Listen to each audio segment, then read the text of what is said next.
All right, we've got more hellos. That's great. We want the hellos in there so that we know that people are actually in here. So please do let me know. Say hi. Say hi with a little smiley or with any other emotes if you want to. And then chat is really quiet today, huh? Yeah, chat, what are you doing? Come on, make some noise. Make some noise like this. That's big wave. I added the sound effect on my own. So, hey, there you go. How is everyone doing? Indeed, Michelle, that's a very good question. How is everyone doing? I don't know why I have my earphones on just by habit again. I don't need it. Not yet. Tad ill. Oh no, Windwalker, are you okay? Have you got a cold or something? I was gonna say, I'm trying to like wear my t-shirts as much as I can until winter actually strikes. Right now I feel just okay wearing this. I'm sure that in no time it'll be freezing. So yay! Even though if I ask Google, it will tell me it's not cold. I still can't believe it. Like, it won't tell me it's cold. Like when I ask it, is it cold today? It's just gonna say no, it's not every single time, unless it's like sub-zero. Hello, Amr. Good to see you every time. Oh, I'm gonna sneeze. I might sneeze. If I do, I'll try to mute it. It is coming. But yeah, Amr, good to see you too. Guess who has a quiz tomorrow? Sorry, today it's a bit late because I was teaching till 7. That's why. Yeah, it is what it is, and also it's very dark out. Oh, I didn't turn on the little house lights there, but that's fine. Oh, what's your quiz doing? I mean, I'm studying for a quiz too, technically. So yay! I feel like my head is about to explode. I had a long day of uni and work. Oh no. Well, I had a long day of work as well. Tuesday is my work day. Generally, like I teach most people on Tuesdays. But someone cancelled this evening. That's why I scheduled a stream. Of course, I was going to do that earlier. Then I opened YouTube Studio. I was about to schedule it, and then I sort of got distracted by something else, and then I didn't do it. What was I doing? What did I end up doing? I ended up like just being nosy and checking out like what vacancies the TV studios have, because you know, I wonder why. Alles gut, das ist gut, das ist sehr gut. Ja, was ist gut? Ist euch gut? Ist euch alles gut? It's not that cold, but it definitely feels like winter is coming. It is coming. I mean, mid-autumn was like a month ago at this point, so when is actually winter starting? That's not very English, is it? When is winter actually starting? That's the right way to ask that question. Let's see. Do I have my like agricultural calendar on here? Yeah. Oh, guys. No, seriously. It's officially winter in like 3 days. At least according to the Chinese agricultural calendar. Oh, hey, we have a little cultural lesson again. So we have the lunar calendar. It was created for farmers mainly, and it contains 24 different like not seasons, but like different kinds of weather, and it basically tells you when each season starts and ends. So like mid-autumn would be one of those points on the calendar, on the timeline. And so it's generally, I mean, I trust it when it comes to knowing what the general climate, the general weather is going to be like in a certain period of time. So now it says that, well, currently it's the 15th day of which month? Of the 9th month. Yeah. All right, because last month was the 8th month. So it's the 15th day of the 9th month on the calendar. So it's gonna be winter. It literally says here on the 7th of November. It says Lapdong, which is the start of winter, and then the next one on the calendar is going to be when the winter solstice, which is in late December, right? Yeah. Oh, on the 7th of December you've got Daisui, which is like big snow. Depends on where you live, really. It's probably not going to snow here, but yeah, 21st of December, winter solstice. Why is it always the 21st? Is that like that's so weird. Anyway, bless you in advance. It didn't happen. That's so weird. Why giving us a quiz? We already have the midterm exams. I missed my alarm and didn't show up to talk. I was supposed to give at 9. No, you were supposed to give the talk. And you almost missed it. That is like literally my worst nightmare. Like I do that all the time. I have like nightmares of missing exams and or like flights and trains, lectures, that kind of stuff. Shemai Daniel Phelps, hello. Fresh Candy, just seen this live feed. Is this a right wing channel? What? How would you get that impression? What the heck? I think we're quite left wing, but even still, I'm not too keen on that attitude. What attitude? What live feed? What is going on? What live feed are you talking about? Well, you want to know? You want to know why you missed the alarm? But also, I think a few days back on Thursday. So on Thursday night, I had a really weird night of dreams. It's just everything was super violent and aggressive, and I attribute that to the fact that I was on that current affairs show on Thursday evening, where people were like basically debating throughout the whole hour, just arguing with each other. And I was there, like, I mean, it was all in Welsh, so I was trying to follow what they were saying, and while I was listening, I would constantly try to think about my opinions and whether I was able to form that into a proper argument, and then whether I was confident enough to raise my hand and say something. And I feel like that sort of belligerent kind of atmosphere might have had an effect on my psyche that night, and then I just had really aggressive dreams. I was like, I had so much aggression that I was supposed to release verbally, but I didn't, so I'm going to release it in my dreams physically. that was so weird. But it was fine. I was in a hotel. Maybe it was a hotel as well. And my partner was like, yeah, that's because you didn't knock the door before you entered the hotel room. That's why you had like ghosts and demons in your dreams or something. You like to get a feel of things. You didn't get the impression. What impression did you get? What the heck? Like, what? People just talking about like quizzes and weather and getting sick. That's so wild. You always show up without anything like 30 minutes early or something. You value punctuality. Me too, if I am able to. That's why, yeah, I try my best. But I did almost miss my train back from South Wales yesterday. It was, I mean, I left my place, my accommodation in good time. It took like 20 minutes to get to the train station. I left like, I don't know, 14 minutes early. And then I was like, hey, I have some time. I might as well go to McDonald's to get some breakfast, which I did. And it was all fine.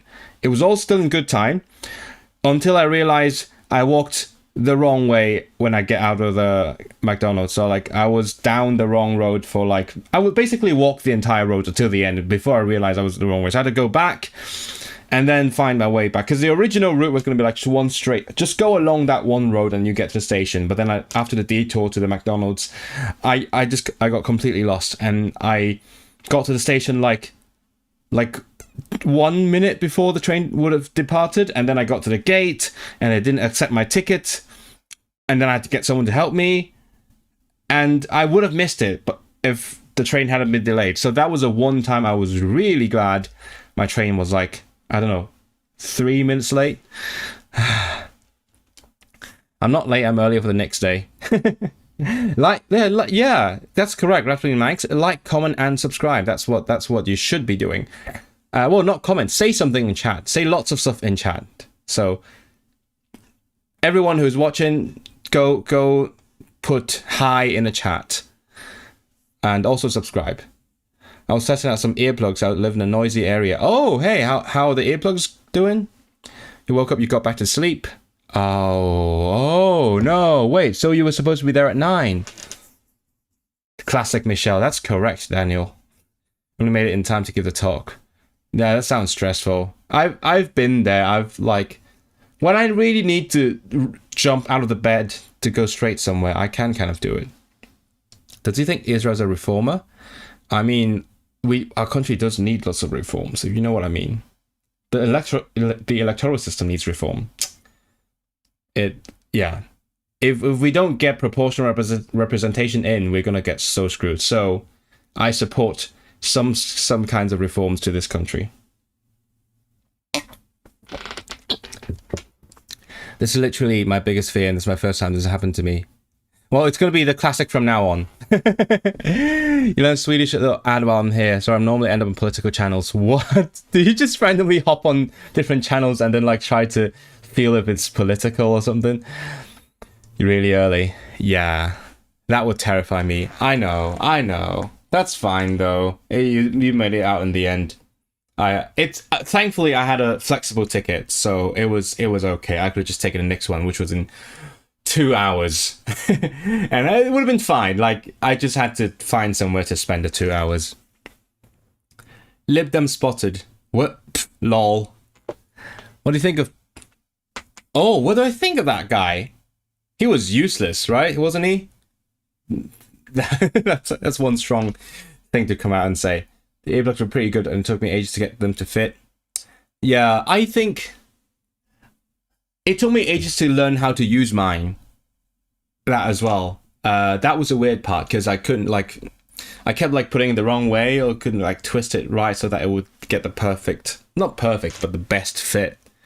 And but I used it yesterday in my sign language class, which is quite fun because I mean I had the idea to use my earplugs during my signing class, but at some point I think I was like having a little chat with my neighbor. We're like practicing something, and then we were talking about like all people speaking here in the class, and I joked that, oh, I have my earplugs, I could just put them on.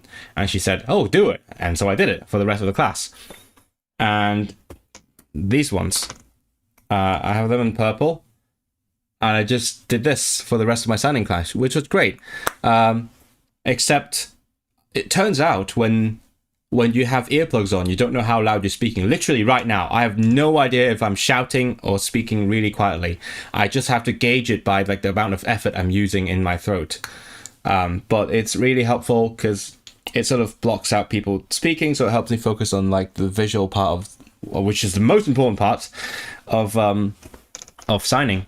And then my teacher came to me and said, hey, what are these things that you have on your ears? I'm like, oh, I mean, the earplugs, that helps me like block out sound. I imagine deaf people might not be as familiar with the concept because they just turn off the hearing aids. But he said, I said it's called loop, and he says, oh, it looks like polo, like the little mint candy. And I was like, that's so funny. I never saw it that way, but it does look like candy.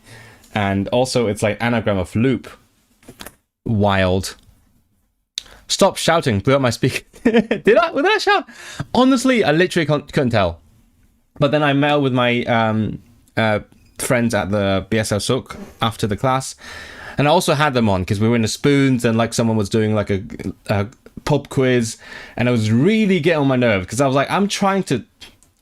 For one, it was really loud. I hate anything that's loud, and also I'm trying to not use my ears, and like the speaking on the mic was drawing my attention, so I had this on for the rest of the night as well. You did sleep better. That's good for you. I'm no Lib Dem. I probably vote Green, or whoever the most left-wing candidate is in my area. I mean, you always find someone more left-wing. The question is whether it's like a candidate with any chances, right? And again, we need a reform so that we can get a more democratic and more fair system. And so that we can actually vote for the goddamn candidates that we want to, rather than having to play stupid games with democracy, right? Yeah, I saw a poll in Wales like this morning, and it was like Plaid was in first and Greens were in third, and I was like, I'm so glad you guys have proportional representation, because that would be a terrible result if it were like first past the post. But because that you have PR, that's basically going to be what the vote share is going to be, and it's going to, yeah, that's so much fairer. Prefer the Quiet 2 earplugs. Do you have different earplugs? I've only got the one pair. I just got the quietest ones I could get because I was like, I don't care about talking to people when I have earplugs on, especially when I go to a club or something. Dream were a bit of a learning curve, but I want to use Quiet for my BSL class. Try it. I mean, not many people do it, but I did it once and it was pretty good. Yeah, I was so glad I had these with me at all times, even though I don't use them that often, because I got dragged to a club like on Friday evening, like on Halloween day. Halloween Eve, I guess. Halloween already has the word Eve in it. So Halloween, on Halloween. I got dragged to a club, and then I was like, yeah, no, I normally never go there because it's just way too loud for me. It physically hurts me. I'm sure it hurts everyone, right? You guys just put up with it somehow. I don't know how you guys do it, but I'm so glad I have my earbuds with me, because it was so loud even after I had the quietest earplugs on. It was like very clear in my ears, extremely loud. I don't know how you guys do it, so let me know. Any of you go clubbing? Let me do a poll. Do you go clubbing?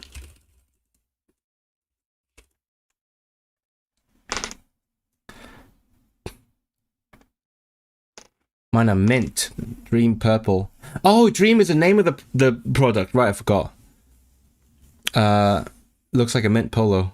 You're a bit louder, but not by... Okay, right. I was a bit louder. Yeah, I guess... I mean, I did feel like I was using a bit more strength. I think I was overcompensating because I noticed that whenever I have my earplugs on, I tend to speak softer.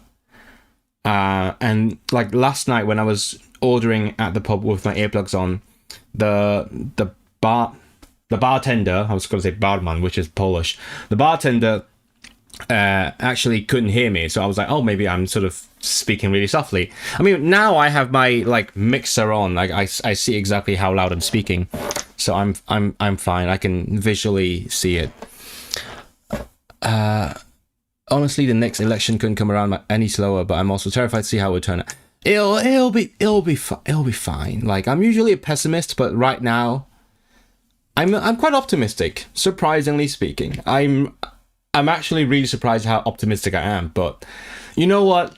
I think we really are making hope normal again, if you know what I mean. A reform when I'll actually leave the UK. Bring me, Michelle, please take me. I'd rather go to Prague and deal with all the scammers. No meaningful PR till incumbent. Yeah, I mean, but that's the big election, right? We had first past the post in Caerphilly last month, and it worked out fine for what now. But I'm glad it's happening. It's really important. Like, you know what? Even if the result is shit, even if you get like a bunch of assholes into the parliament, if it's more democratic, if it's fairer, I still would get behind the result. Like, I think that's what the system is meant for, to represent the voices of the people, not like playing games. I really don't like how like elections are just games nowadays.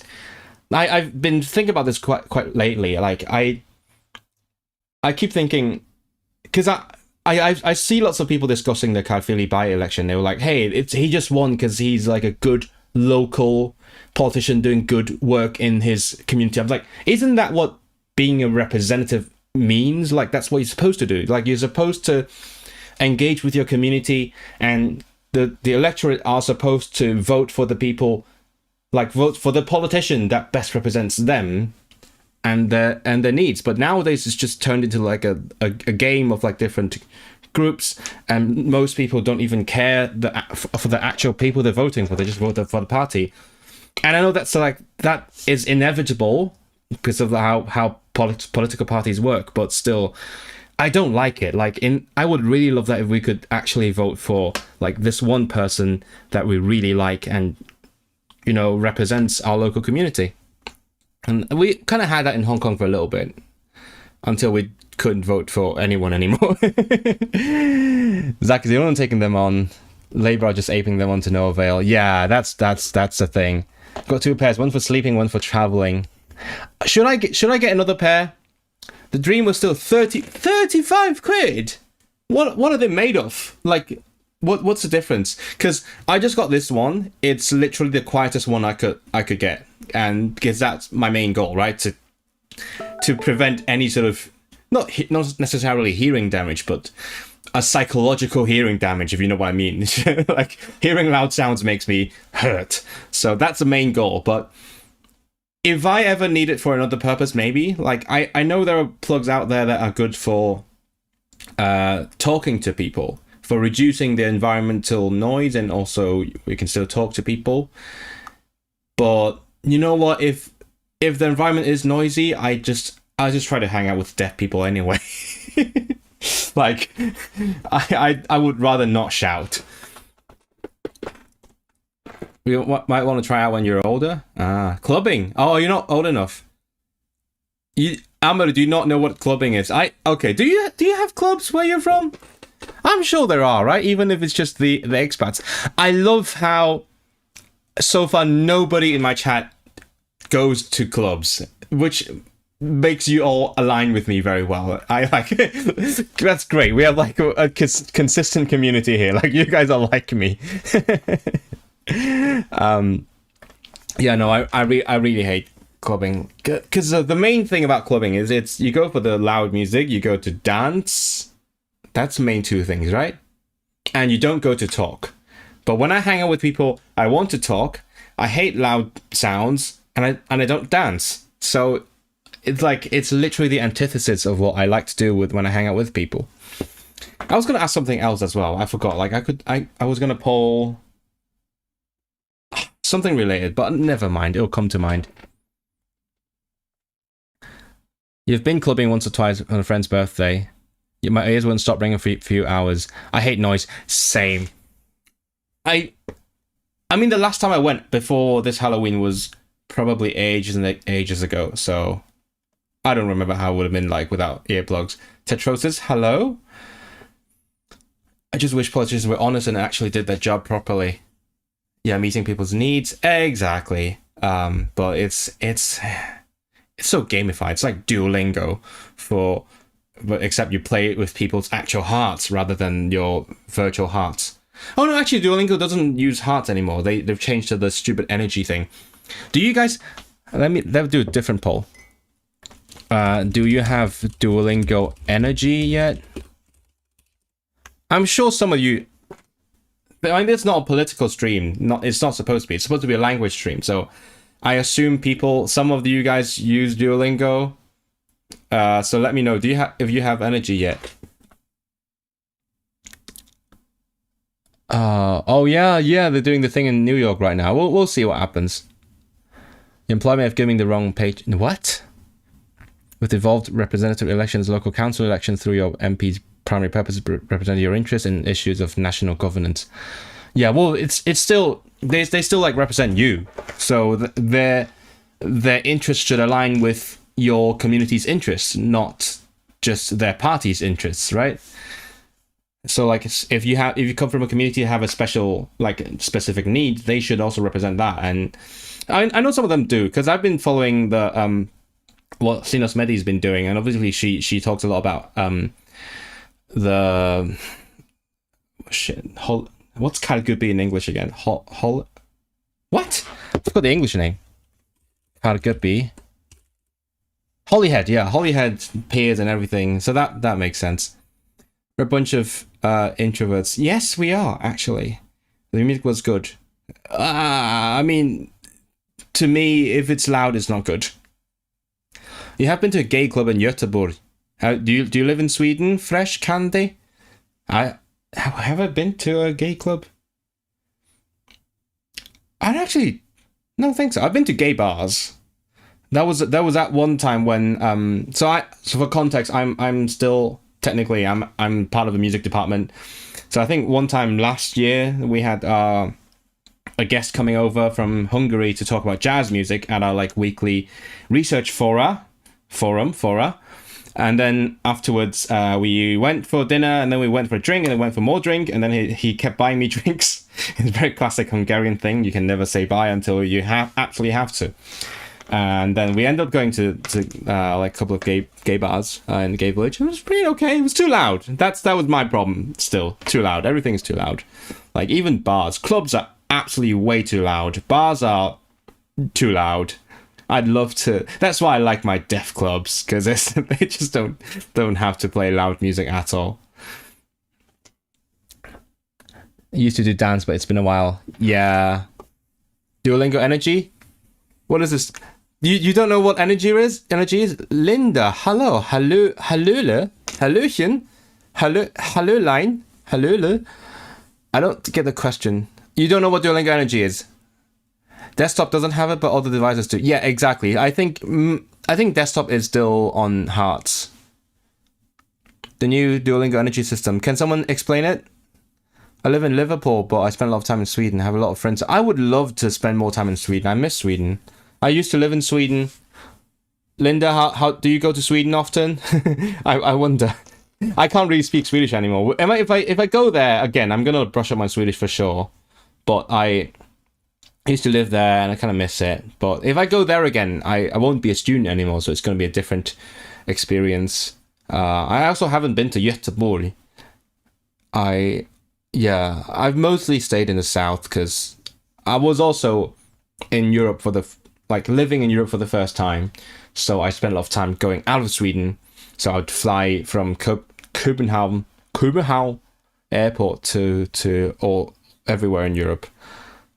So if I could live in Sweden again, I would spend more time exploring Sweden. And especially, you can actually go to places without a car. Imagine that. You must go. No star, Daniel. Thank you for being. Diolch am fod efo ni, yma. Gay clubs are kind of fun. They're also loud. Yeah. I wish I could go to Sweden. Same. On the plus side, drag queens usually call out creeps, making people. They do, don't they? Yeah, I've heard. I've actually haven't been to drag show, but I've heard they do that, which is kind of great. So yeah, Windwalker explaining the energy. Each time you answer a question, you use up at least one of your 30 energy. When you run up, you must watch ads or pay for it. Actually, I have a shit ton of gems. I had a bunch of lingots until they forced me to change them to gems, and I still have a shit ton of gems. Deaf clubs are the best, nice and quiet, and people lovely. Exactly. Are you going to the thing this Friday with the BSL social? I'm definitely going. How long did you live there? I lived in Lund, so I would go to Malmö like every week because I was hoping to go to the music school there. They didn't take me, so I ended up doing linguistics in Lund. Because the music school is actually under the Lund University. It's just like a separate department in Malmö. And then I ended up finding a private violin teacher who lived in Malmö, who is half Norwegian. So it's kind of wild. So I would take the bus back and forth to Malmö every week. Why did I take the bus or the train? Oh yeah, because it took me straight to where I needed to go. I kind of miss it. I can't say I know Malmö very well because, as I said, I just kept going out of Sweden because, again, first time living in Europe, so I went elsewhere. But I'd love to know Malmö better as well. I knew Lund pretty well, but it's a student town. What can I say? But yeah, I don't know the north or like the middle very well. Southerner through and through. Yeah, I wouldn't say. I don't particularly identify with the south. Like silent discos. Oh, like where people have headphones on and then you can just watch them dance awkwardly. Drag shows are the only thing that makes clubs more bearable. Are they? How many languages do you speak? Oh, that is a perfect segue to. You know what we're doing? We're doing a bit of this. This is fun. I actually wasn't sure if I'm going to do this on stream, but I might do a little bit of it. So people who have been following me on Instagram might know what's happened this week, which is very exciting. If you don't follow me on Instagram, you should do it right now. Whereas, hold on, let me get this ready. Or screen share. No, which one is this? I'm not sure how much I can show before I get like penalized or anything, but it's gonna be an ad, I'm sure. Yeah, it's gonna be an ad. Okay, let's mute the ad. The Rhapsodist, yes. Chat, if you're not in my broadcast channel, go to my Instagram, Rhapsody Lingo, and then join the broadcast channel, the Rhapsoders, and then you will know exactly what's going on. Well, actually, I didn't post as much in the channel this week. I mostly put everything on my stories. Come on, ads. Come on, 3 seconds. So, where are my subtitles? No subtitles! Where are my subtitles? No, they had subtitles when they were live. Oh no! Wait. Hello. Hold on. Let me see if BBC might have it, because I'll find it. While I catch up with chat as well.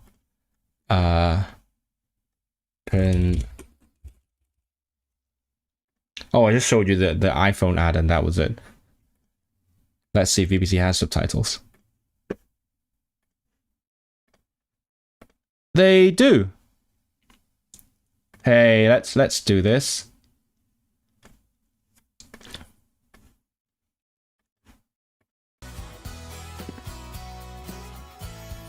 Subtitles on. Oh, it says it has subtitles. No, it doesn't have subtitles. Well, oh yeah, there we go.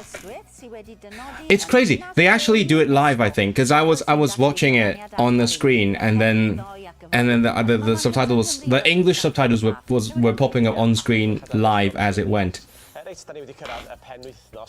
I should listen to it as well. Briodol iawn, Michelle, sydd yn geg i ni fyny. Jocian, Michelle, sydd wyt ti? Fi iawn, diolch, ydych chi? Da, diolch. Beth sgen ti ni ta? Mae gyda fi recites flasus iawn yn defnyddio pwmpenni i chi heddi. Skip, come on. Go to the preview. Hey! That's funny! Oh! The subtitles are outdated. I get it now. Because they wrote the script in advance. And then when I talked with them, I talked to the host before they actually went live, I corrected them. So what she actually said was, Israelite who speaks a big number of languages, but the subtitles were pre-translated, I suppose. So they just went with like the original script, which says 20 languages, which is wrong. I don't speak 20 languages. I do speak a large number of languages, but not 20. That's funny, because the first time I saw it, it was on mute, so I only like saw the English subtitles, and I thought she said 20, but no, in Welsh she actually did fix the number afterwards. And then let's skip ahead.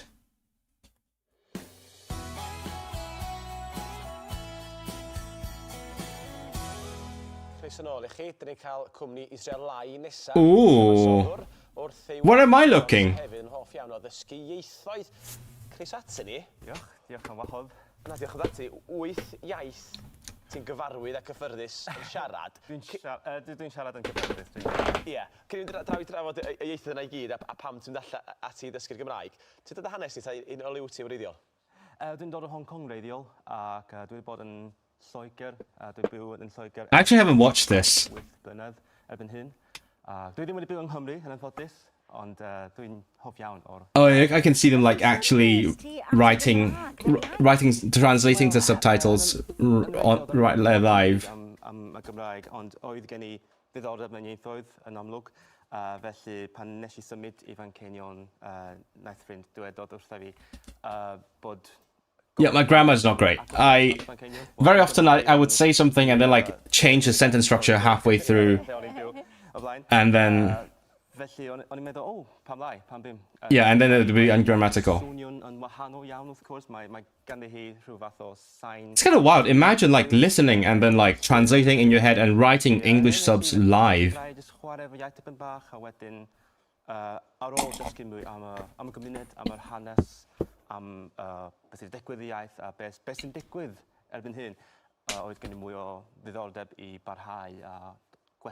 This is me live reacting. I literally haven't seen this before. Dwi'n deud chwarae pan dwi'n, enghraifft, pan dwi'n mynd ar Duolingo neu defnyddio rhyw fath o app I dysgu tipyn bach, achos pan dwi'n... Oh my god, I'm defining my terminology now. I mean, as a polyglot, I have like my own terminology for what I'm doing with the language. The subs are really shit. I mean, it's impressive, but also kind of shit. Wel, dwi'n siarad Cantoneg a Saesneg yn radial, a dwi wedi dysgu... Oh, let's see if they know the word for Cantonese in Welsh. Ar hyn o bryd dwi'n canolbwyntio ar... Oh yeah, they did! They did the research. Because most Welsh people don't know the Welsh word for Cantonese. Now they're asking about the Eisteddfod. Just, yeah. I didn't say European languages. Oh, I said like Polish, German, and they said European languages.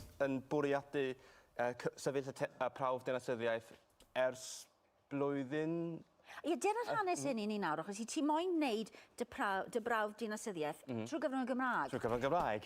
Ie. Sy'n bosib. O leia un person sydd wedi gwneud hyn o blaen, felly dwi ddim yn cael deud bod fi... Why do I go so fast, for real, like? Why do I do that? Dwi angerdd o iawn dros hynny, achos wel, dwi'n gweld cymaint o anghydraddoldeb, anghydbwys. Those are my talking points. I was literally feeling like a politician because I had some talking points I want to say. I want to talk about like inequality, language inequality, disrespect, like imbalance. Those are very big words, and I managed to use them. I'm so proud. No, I want to go back. I want to see how I managed. Where? Anghydbwys. I bet lots of people don't actually know that word. Anghydbwys. Cydbwys is balance. Because pwys is weight, so like same weight. Amach is disrespect.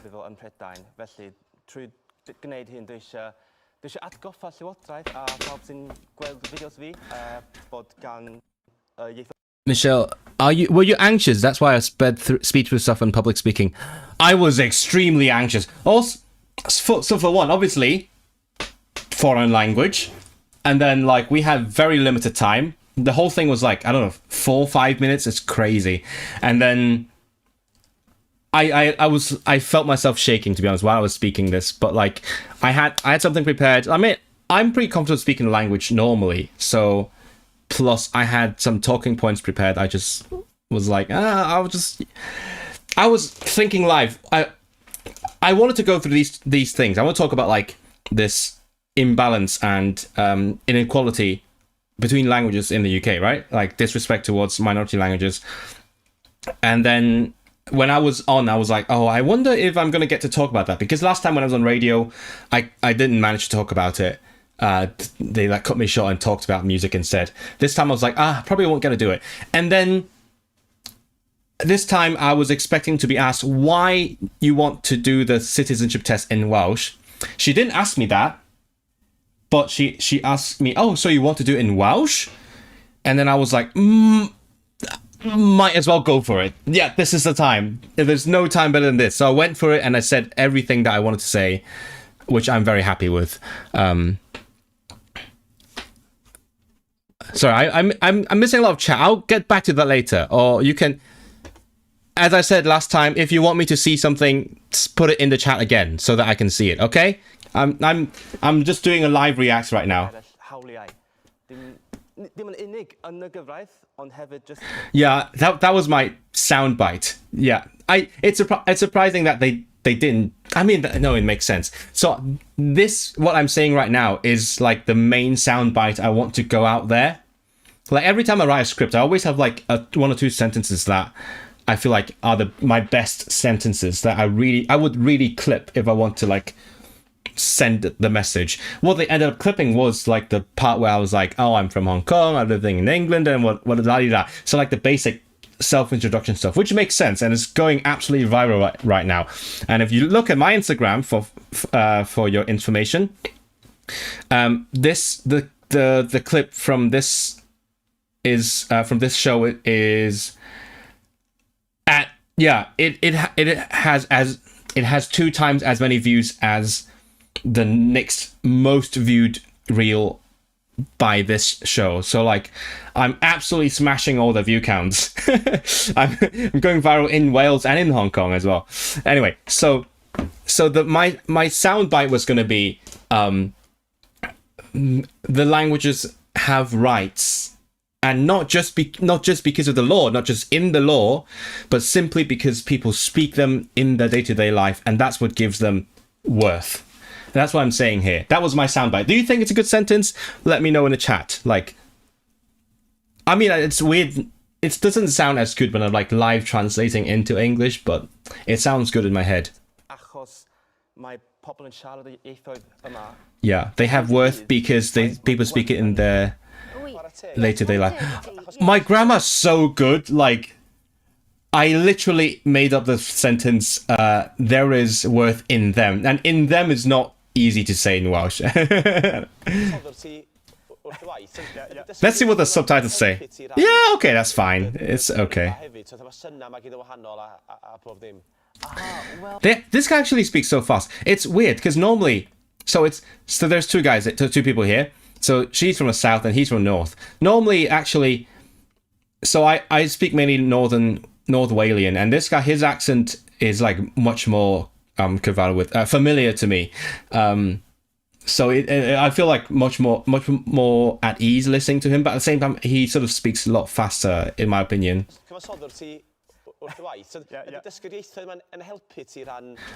Yeah, he sort of reduces lots of vowels in the language. Yrfa hefyd. Aha, wel, dwi ddim wedi gwneud lot o gerddoriaeth efo text. Eto. Ond dwi'n meddwl bod y clist cerddorol wedi helpu fi. Yeah, I wasn't expecting to talk about this. So, what did he actually ask me? So.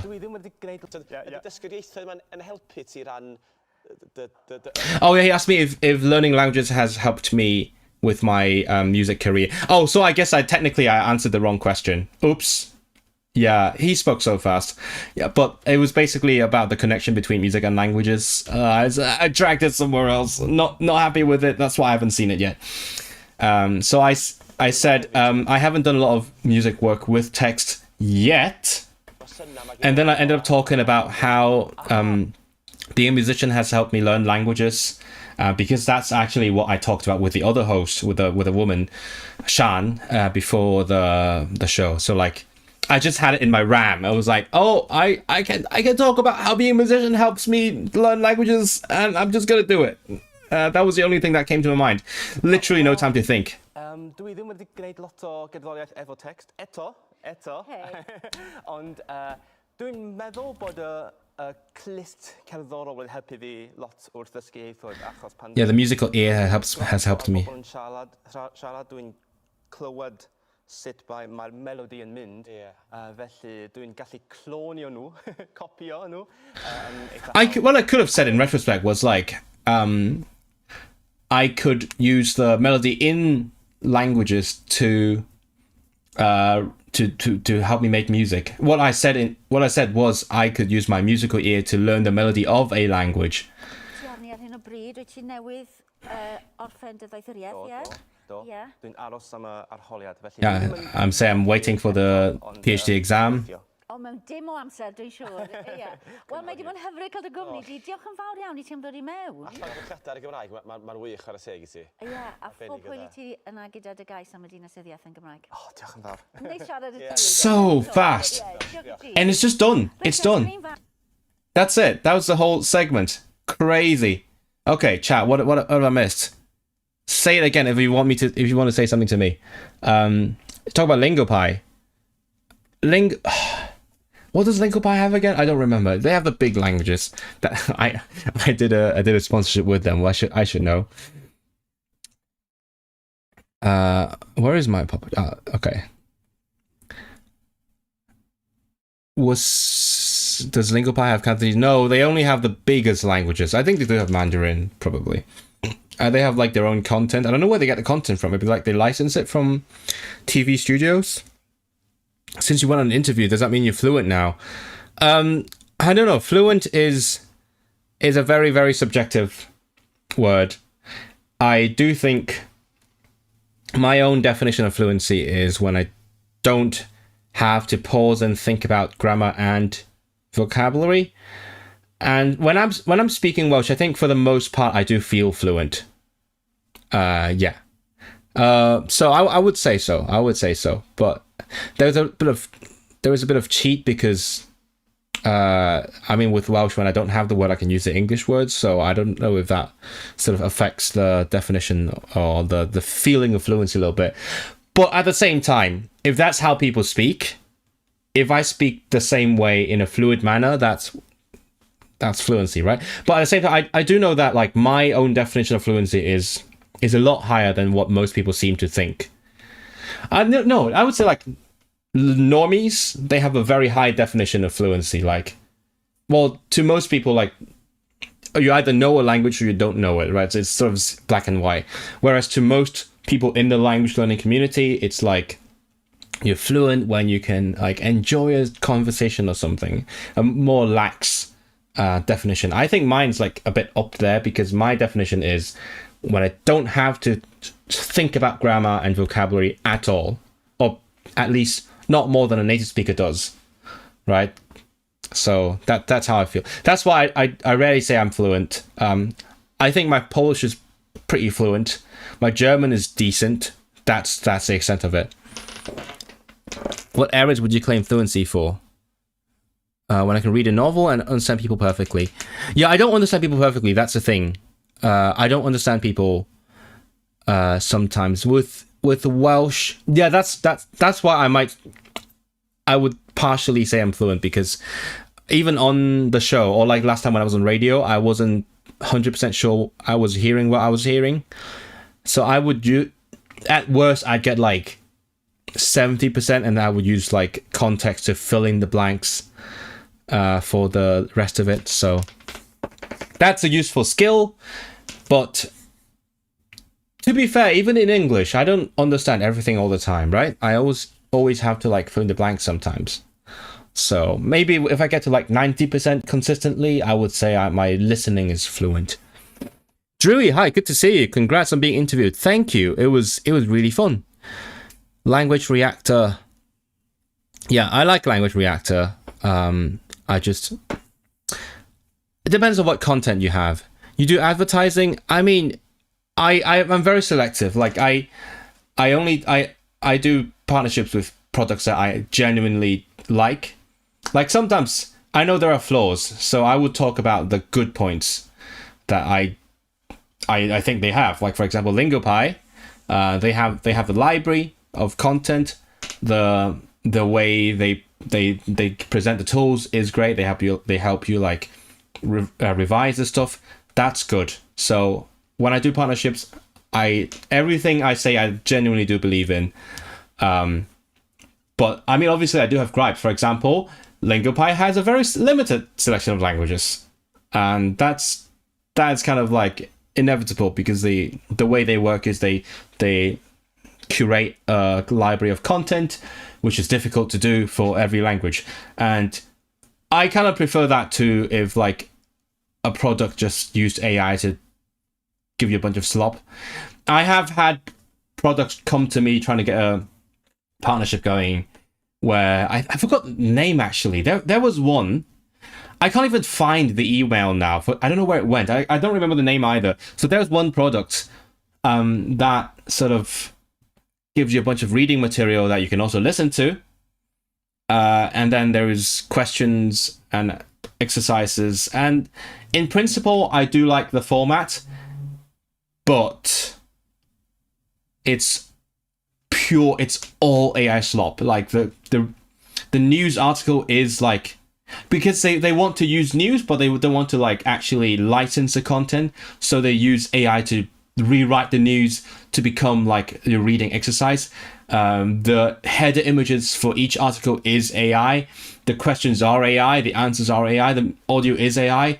So like, no, fuck no. Like, if you're new here, oh, actually not only if you're new here, if you didn't know this about me, basically anything like Gen AI, fuck off. Okay, like especially to make content to put people out of business and to replace artists and everything.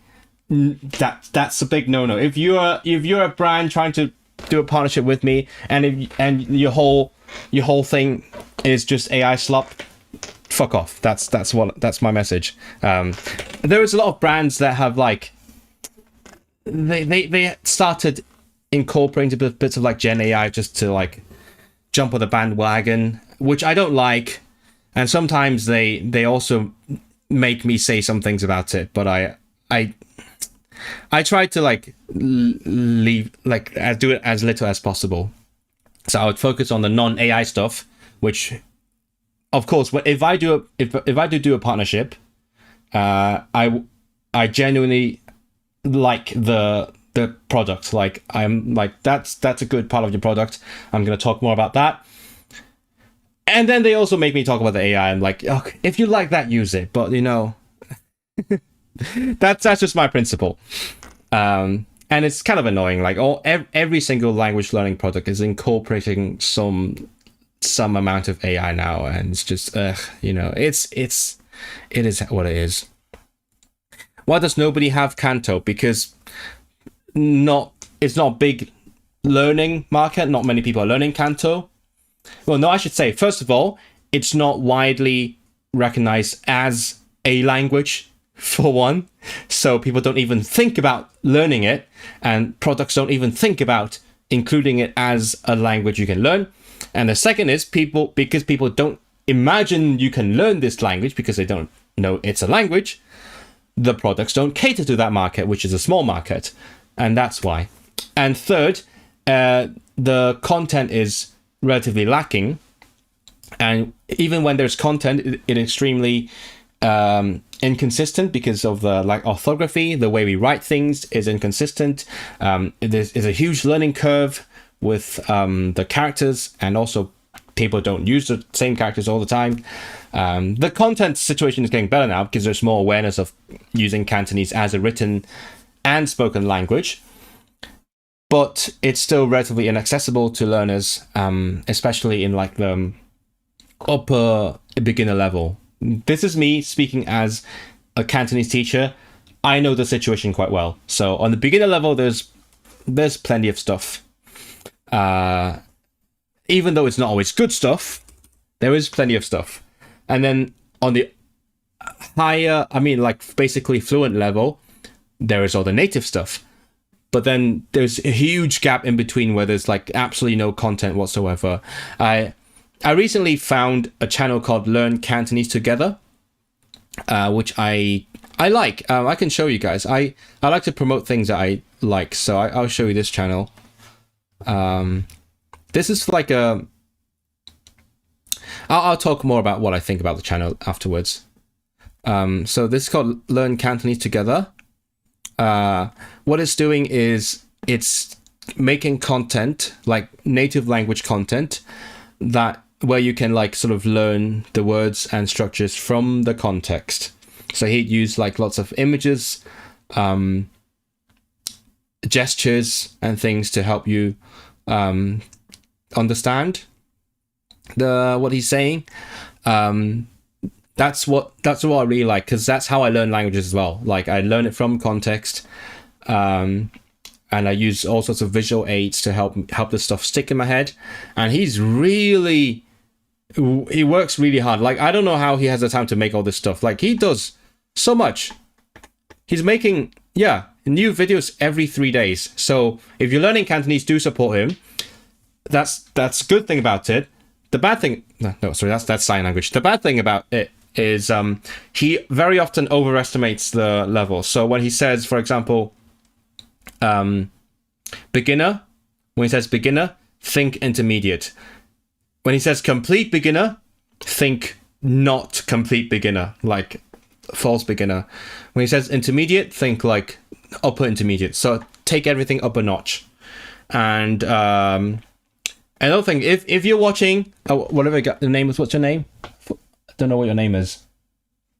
Oh, you're in the UK as well? Okay. Bro, Hengdai, I don't know what your name is, but if you're watching, really good stuff, but I think you could spend more time thinking about what vocabulary is a good fit in each level, because sometimes what happens in the videos is he sort of speaks at a certain level, like a upper beginner level, which is great, and then he uses a word that is like way too advanced for that level, and then he tries to express it with like gestures, and it doesn't really come across. That's like my review of the channel, but I would really love to promote it to anyone who's learning Cantonese. Sorry, I'm catching up again. How's your Icelandic? I don't have Icelandic. What would you say your French level is? My French is like, I would say lower B2. I feel like a lower B2. Because I'm pretty much not using it a lot. If I spend some time brushing it up, I could get to I think I could get to strong B2 quite easily. I have a book here I plan to read.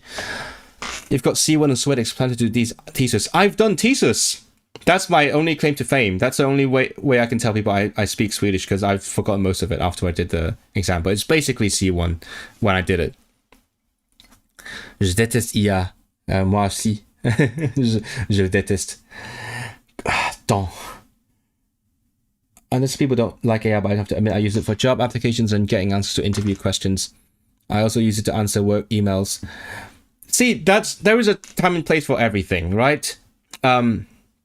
So I don't like when you use it for creative things, because especially for language learning, right? Because I don't fucking trust it to be correct all the time. And if I rely on it and it gets something wrong, I learn the wrong thing.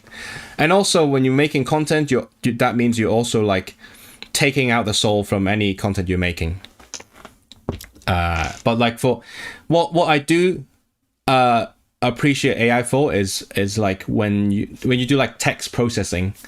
So for example, I have 10 points, I want to make it into a paragraph. That's fine. I've done the creative part. I've come up with the points myself, and then it's just like the grunt work of turning it into like natural language, or like a complete sentences and things. That's okay by me. As long as the actual creative part is human.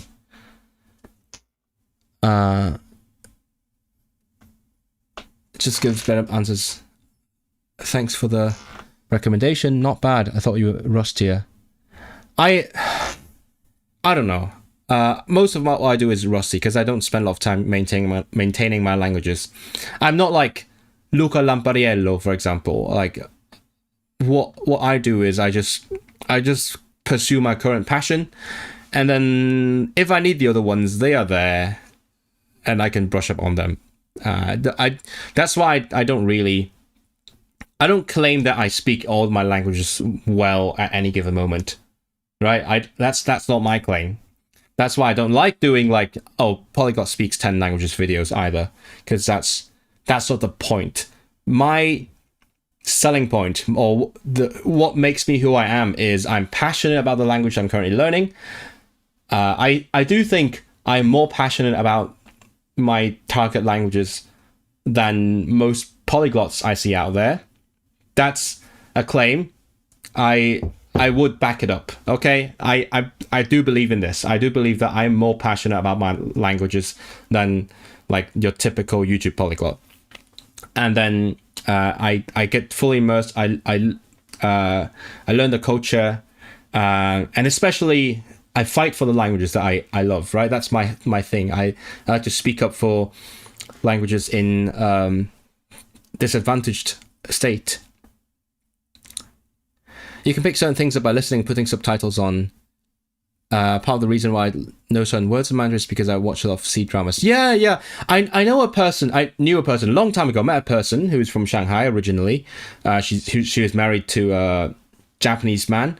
But before that, she had learned Japanese purely through watching Japanese like variety shows.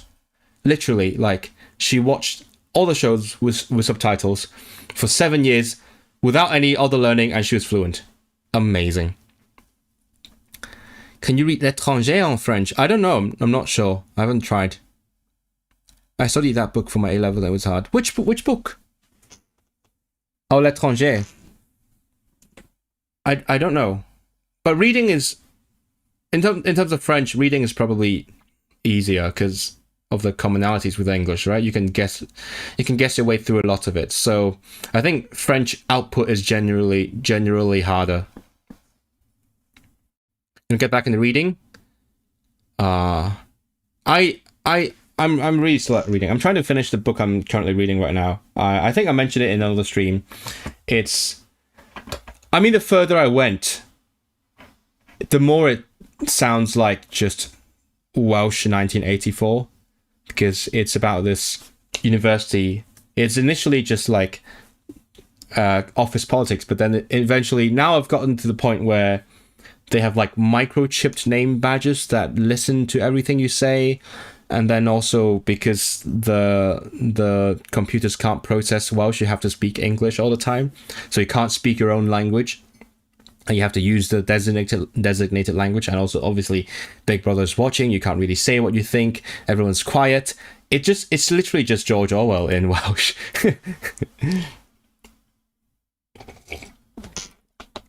Use it to get witty comebacks. I don't do that. Like, I mean, I have got involved in lots of snarky arguments on Threads mainly. I'm mainly on Threads nowadays.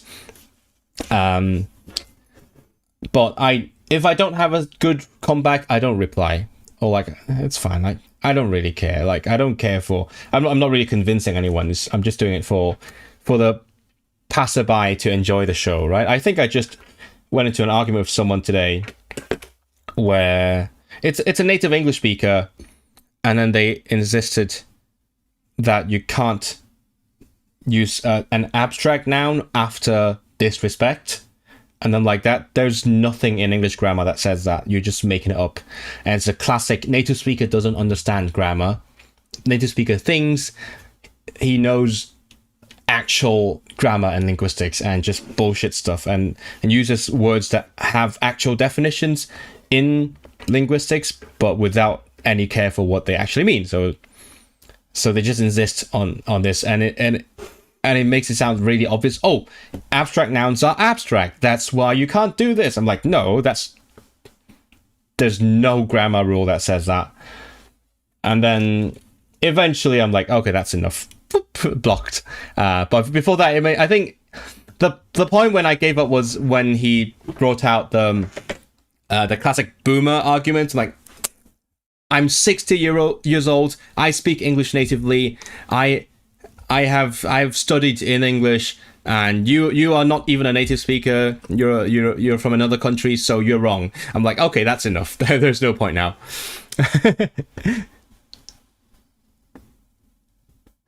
You want to speak 50 languages? I don't want to speak 50 languages.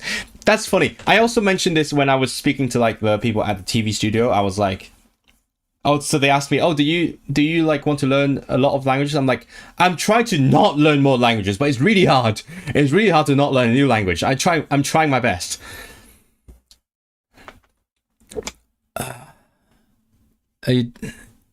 Let's see. You don't get grammar Nazis. There's no law regarding how you can speak a language, and languages evolve. Exactly. I don't like grammar Nazis, and you know what I like even less than grammar Nazis? Grammar Nazis who are wrong. Like, if you are touting a grammar rule, like, let's say you're a prescriptivist, like you have an old grammar rule.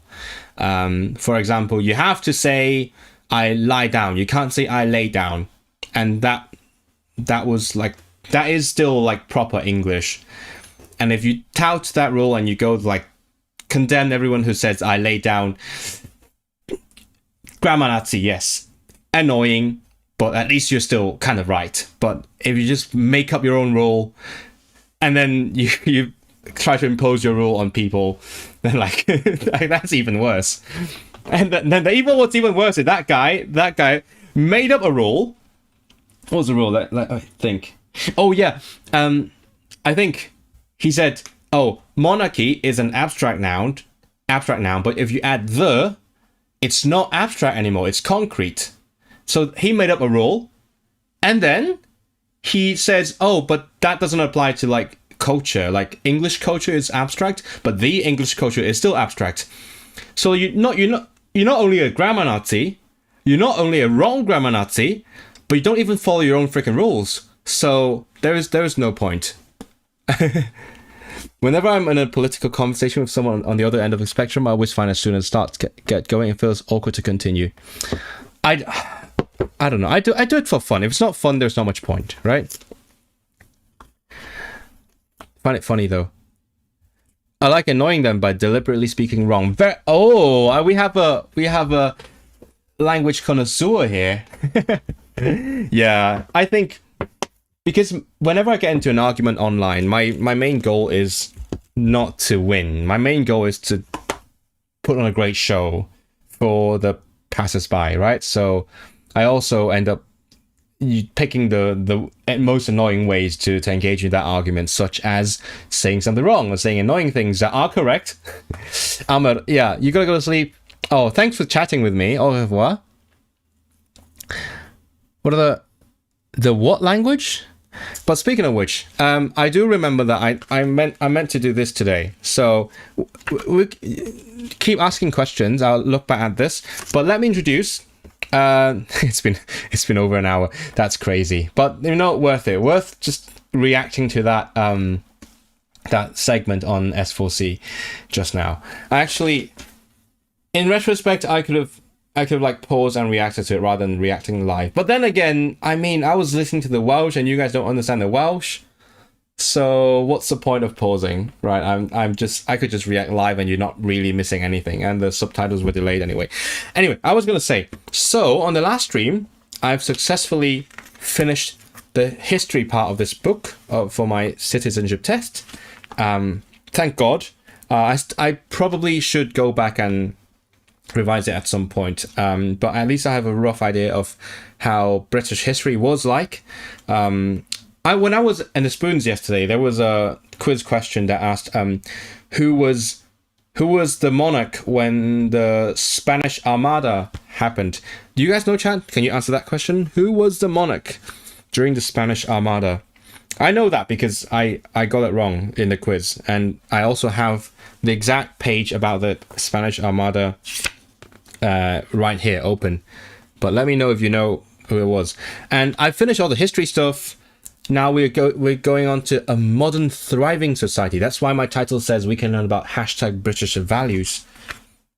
Right? I think. Or maybe I'm wrong. Okay, hold on. Wait. So the third section is the UK government, the law, and the role. And obviously this is a very new book because it has our current king on it.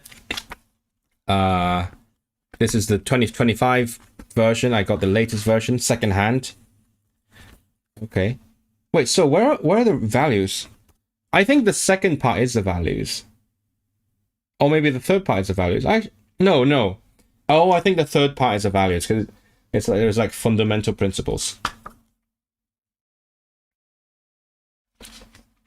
Oh, yeah. Okay, these are the values. Don't do domestic violence. But anyway, so modern thriving society. There's like the UK today, religion, customs and traditions, sport, singular, arts and culture, leisure, right? Places of interest. I've been in some terrible arguments online, but at the end we still wished each. No way. Lazy one, correct. Fresh candy, extremely good. Why is it practically never the big red? Yeah, that's you're a native speaker, right? Did you know that we had to learn that rule? We literally learned that rule in school. You don't get the life in the UK test. You would fail it miserably, and I'm from here. I think that is the point. We are being held to a higher standard than you are. So, what can I say? But you know what? Through coming to our streams, which you should do regularly, you should come every time. Through coming to the streams, you can learn some things about being British that you might not have known, and then we can all pass the test together eventually. Does it say don't do domestic violence? I don't know. I just looked at the section heading.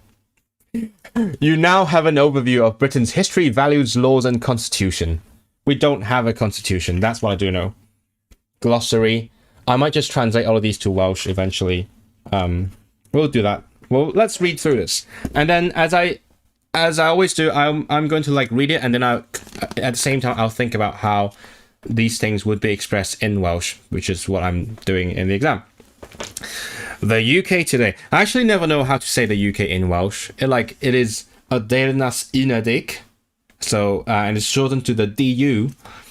But the thing is, I don't know how to pronounce the short form. Because in Welsh there is a formal name for each letter, which is like A, B, E, D, E, F, and so on.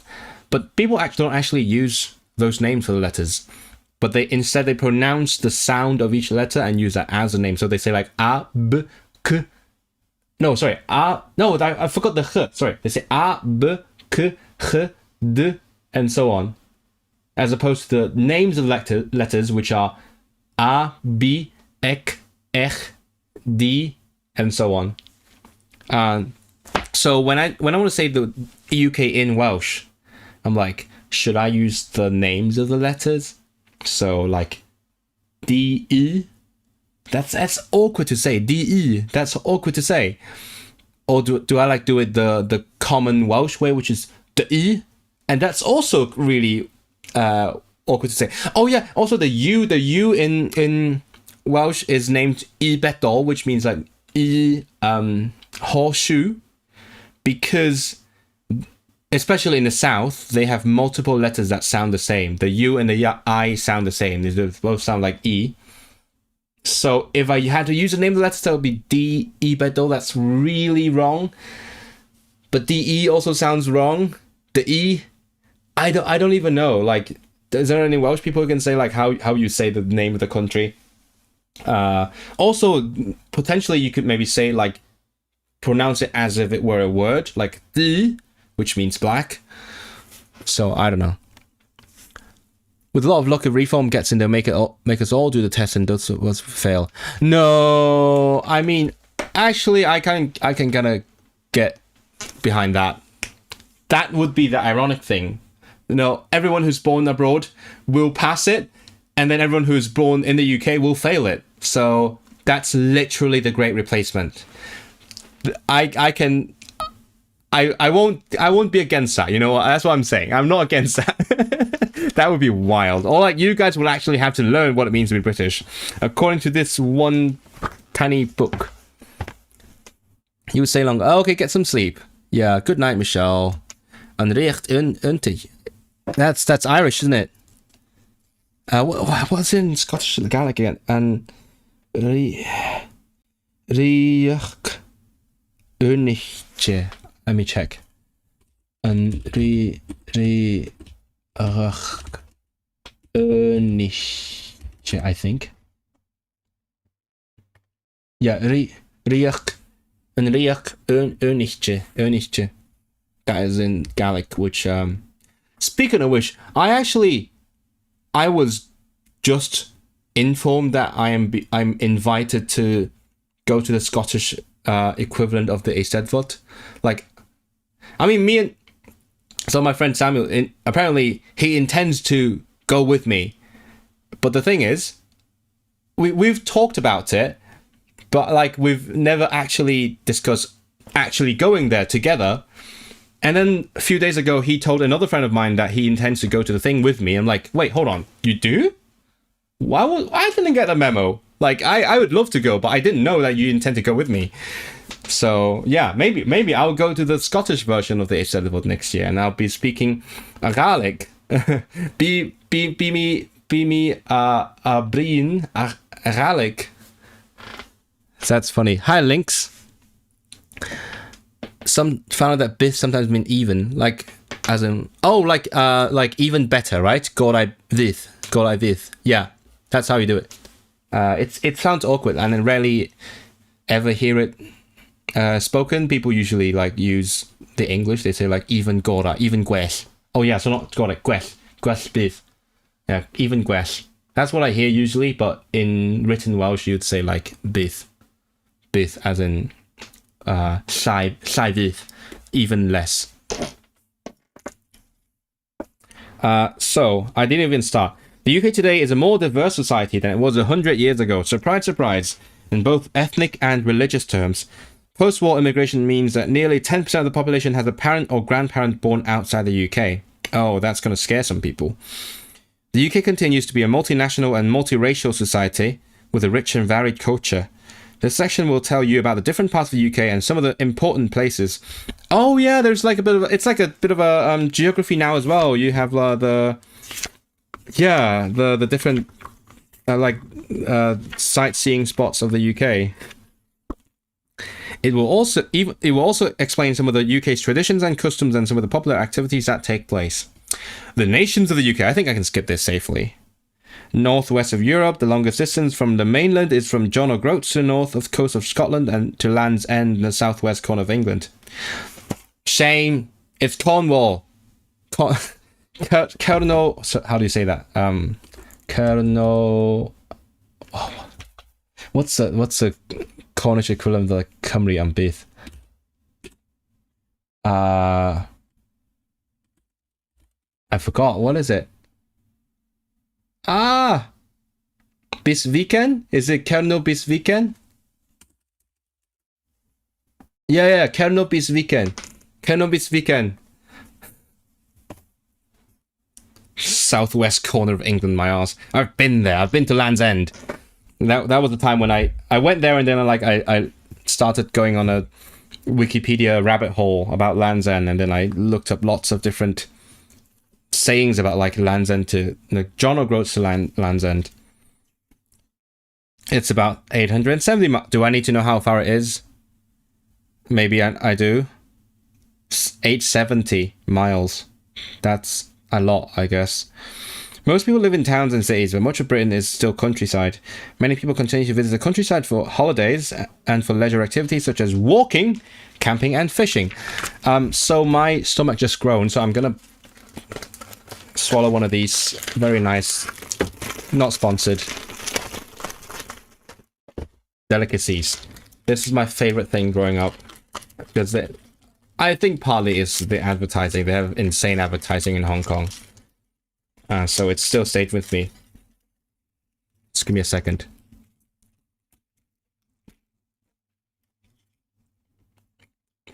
It sounds like you're saying disappointed. What is my Swedish is insanely rusty. What is disappointing in Swedish? Besviken. Oh yeah, it does sound like it. Can you understand nearby Scandinavian languages? I can understand, yeah, Norwegian pretty well. I've watched Norwegian TV and Danish. Mostly because I've had exposure to Danish, I can understand it okay, but not terribly well.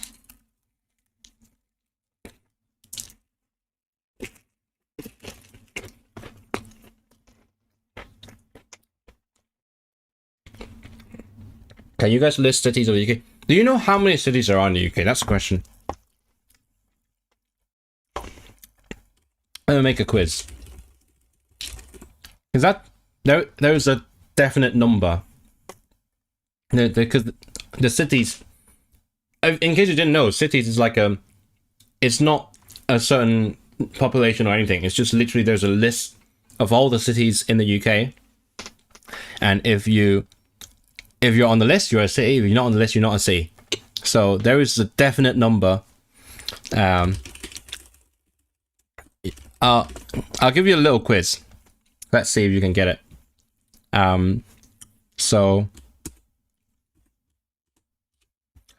I'll give you 4 alternatives.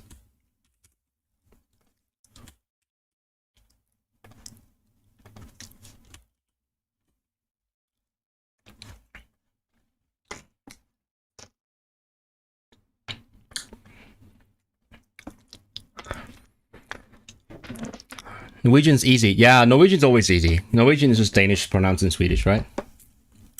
My Swedish friends hate the Danes. It's a funny thing. It's really ironic because I lived in southern Sweden, really close to Copenhagen. And then we had like a national sport of making fun of Danish. So like I had a little group of people which I go to language events with. And every time we'd like start making fun of Danish and how stupid it sounds. Like Moski. We love saying moski. That means 看会 for or maybe. And then and then eventually, just by making fun of them so much, I can kind of speak a bit of Danish. Literally, it's so weird. Jeg kan tale lidt dansk, fordi jeg har lært sans, og vi kan lige tale dansk, når vi er sammen or something. Like, I literally learned that through making fun of it. That's the weirdest way to learn a language, but it kind of happened.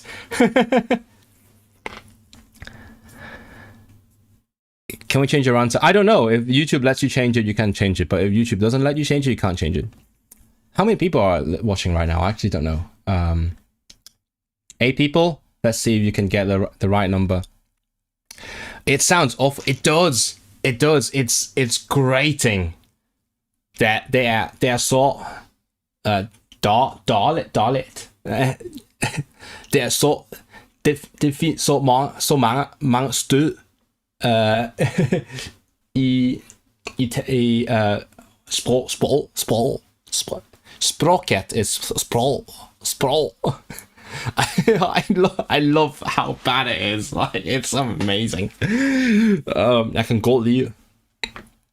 Kan du også tale dansk? Der er Daleks. What Daleks? 4 people have voted. I'll let you vote for a little bit. Okay, so I mean, I know the cities, right? Yeah, I know. Wait, what? Why is Bradford so high on this list? What?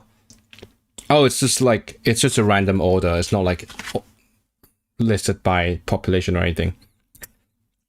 Cardiff, Swansea, Newport. You know what?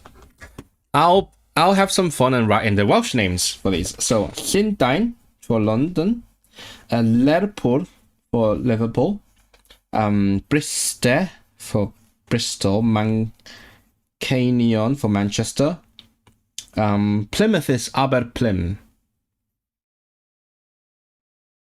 I think, Cardiff, Cardiff, of course, Swansea, Abertawe, Newport, Castleknock, Belfast. Belfast is the same but with an extra F. Caeredin for Edinburgh. Glasgow doesn't have Welsh. Dundee doesn't have Welsh either. I think Aberdeen, no. But they do have Gaelic.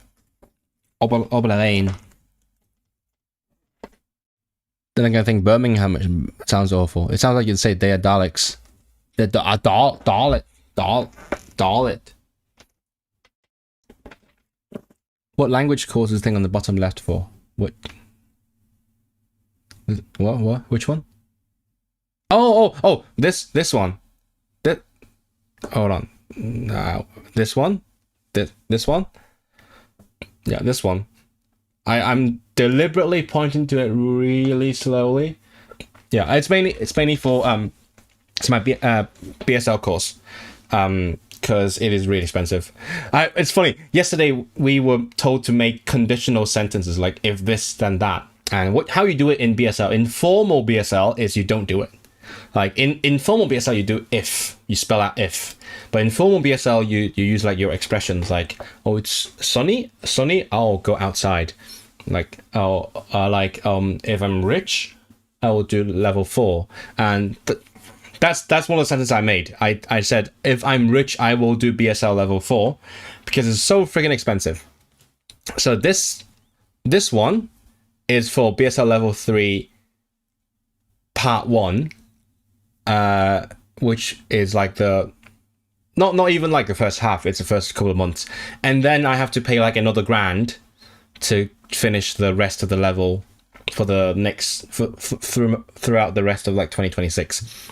And then level 4 is going to be like a bit more, and then like level 6 is going to be even more, but I have to go through that if I want to become an interpreter, which I am seriously considering doing. So yeah, let's see.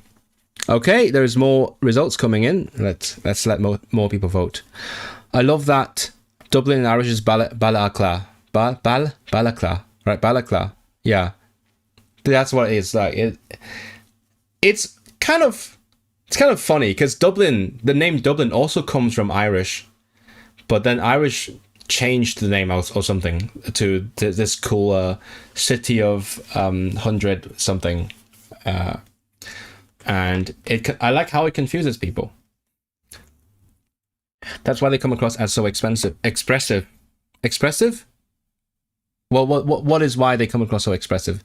Is it because like sign language requires a lot of like physical expression? And that's I do agree. Last night, because after I went on Welsh TV, my deaf friend asked me, oh, so like, what's your best language or something? I said, I mean, right now, my Welsh is like probably up there, but my favorite language is sign language, is BSL, because it's just different, man. Like, however much I love my other spoken languages, they are still spoken languages and they kind of work the same way, but signing is just a different way of communicating. It's so expressive and it makes me free. It makes me feel so free, because I don't know, when I'm speaking, I look more emotionally stunted. I don't really use my expression that much, but ever since my sign language teachers forced me to use more expression in my signing, I have become a more expressive person in general. And that's the main thing I love about sign language. It's so freeing. Like, you get the excuse to really just show people on your face what you mean. Whereas, I guess especially with like British English, right? Everything is like tight upper lip and hide everything. And that's how I speak most languages. Okay, UK currency. I know how the currency works. I don't need to read this. That is one of the questions. Northern Ireland and Scotland have their own banknotes. I do know that, which are valid everywhere in the UK. But shops and businesses don't have to accept them. Okay, so I know that. I mean, I had some Scottish banknotes. Languages and dialects. Ooh, let's see. There are many variations in language in different parts of the UK.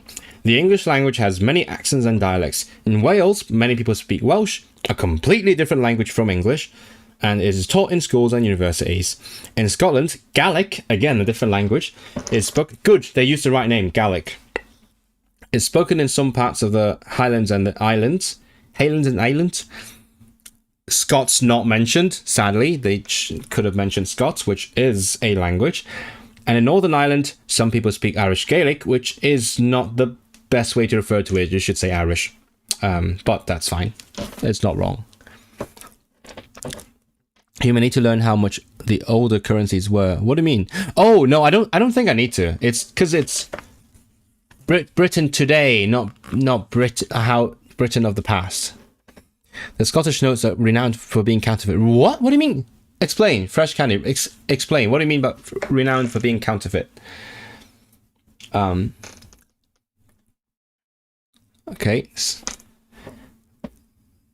Gaelic. The population has changed. 4 million in... Do I need to know this? 1600, 4 million, 1700, 5 million, 1800, 8 million, 1850, 20 million. Oh, Jesus. 1900, 40 million, and it sort of slowed down a little bit. 1950, 50 million, and then close to 2000, 57 million. Anyway, so we are around the 70 million mark, right? Hey Google, what is the current population of the UK? I didn't understand. Okay. Population of UK. Oh, 68. I didn't understand. There are loads of forged Scottish notes. Really? Is it just because people suck at recognizing them? Population growth has been faster in more recent years. Migration into the UK and longer life expectancy have played a part in population growth. The population is very unequally distributed over the 4 parts of the UK. England has 84% of the total population, Wales has 5%, Scotland has 8%, and Northern Ireland has less than 3%. Great. An aging population, improved living standards, and better healthcare. Now, there's a record number of people that are old, This has an impact on the cost of pensions and healthcare. I know that. Is healthcare one word or two words? 67 billion? What? That's a lot of people. That's million, right? Ethnic diversity. We are ethnically diverse. Oh, amrywiol ethnical. All right? How do I say that in Welsh? Yeah, I need to remind myself. I need to think about it. Ethnically diverse. Amrywiol and ethnic. Hey, how does it aging population? Henoed aging population. Poblogaeth sy'n heneiddio.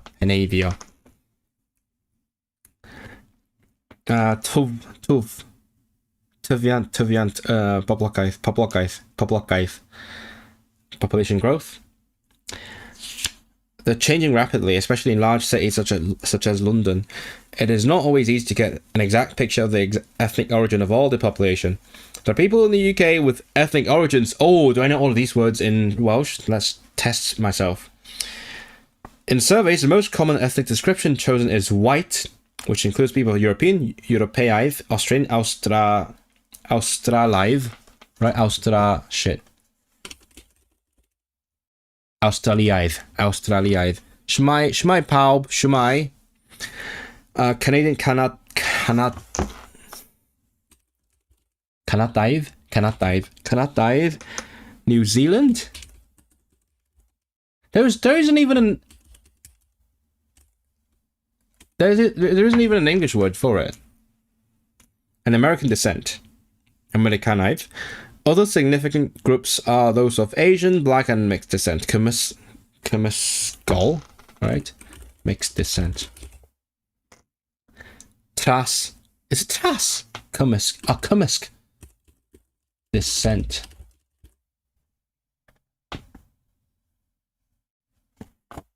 Tras. Is it Tras? Yeah, it is Tras.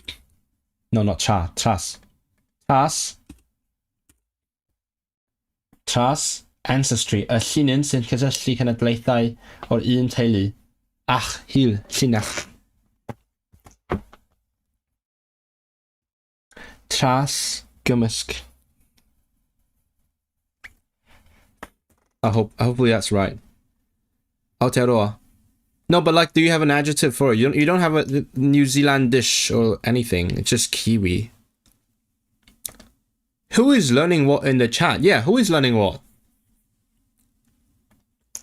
Let me...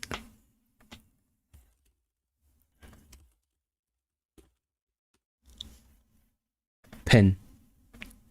So, in the quiz, 14% people said 35 cities. 29% people said 83 cities, and 57% people said 76 cities, which is correct. Yeah, that is the right number. Very good. Glevar. Wait, that's Scottish. Shine Glevar. An equal society. Oh, let's see if we're equal. Within the UK, it's a legal requirement. Gofyn cyfreithiol, like legal requirement. Gofyniad. Oh. Is it gofyniad? Gofyniad. Govern. I've been saying govern all this time. Okay, govern is demand, request, call.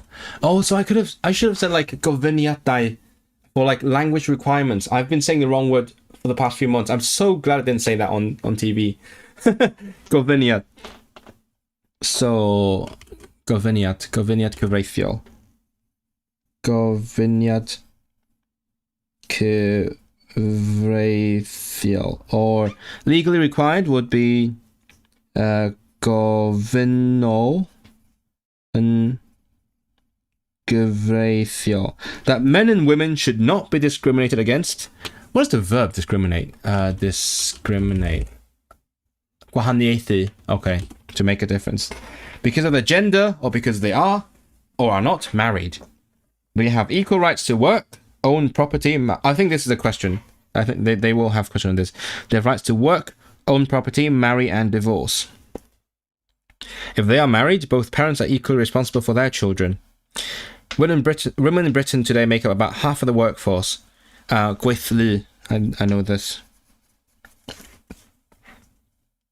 On average, girls leave school with better qualifications than boys. Cymwysteri? I keep forgetting the word for qualifications, and people keep reminding me. I don't know why it's so different. Cymwysteri. I'm learning German, French, and Welsh, with currently an extra focus in French at the minutue. Oh, cool! At the same time, I couldn't do that. I'm just doing. I mean, I'm technically not really learning Welsh right now. I'm just using it, and then I'm learning BSL and Uyghur, which I'm not very good at learning. I'm not very hardworking on Uyghur. I just do it when I feel like it.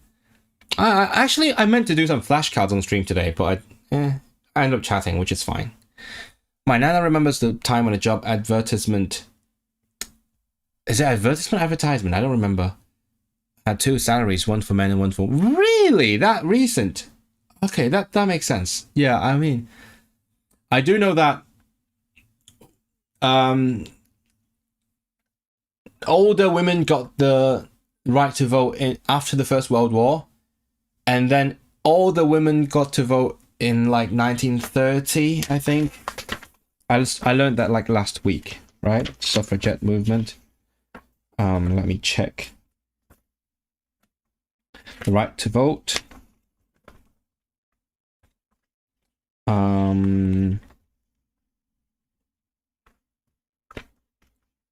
Where is it? Where's the friggin' suffragette movement? Oh, here we go.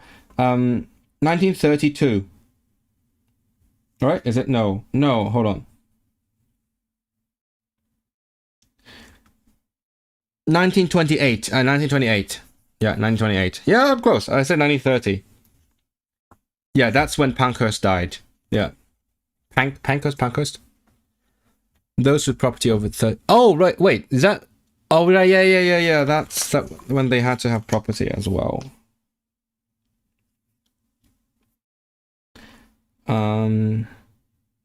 Yeah. No. In 1832, you had to have property to vote. And then...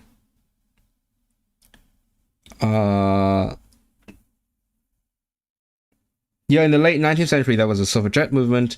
And then in 1928, so 10 years after the First World War, women got equal rights. Okay. More women than men study at university. So wild. Employment opportunities at Cyfleoedd for women are much greater than they were in the past. Women work in all sectors. What is a sector in Welsh? Sector. I think I'm guessing it's sector. Sectori. I think it is sector. Adran. Sector. Yeah, sector. Sector.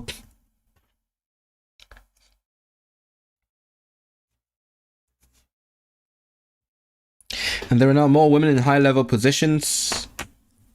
How do you say high-level? Hög nivå? No, in Welsh. Level uchel. Than ever before, including senior managers. Cyfarwyddwr.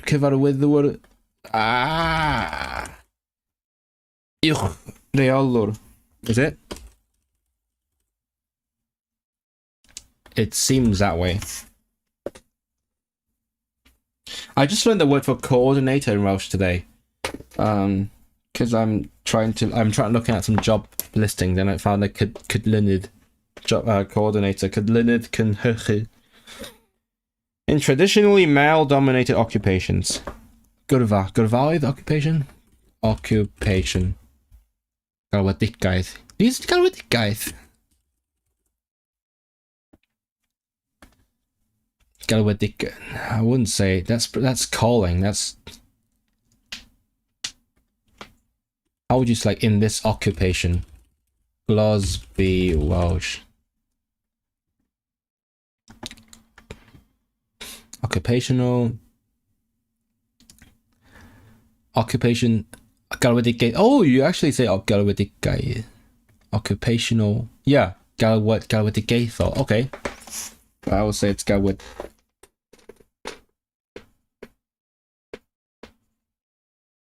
Alongside this, men now work in more varied jobs than they did in the past. It is no longer expected that women should stay at home and to not work. Women often continue to work after having children.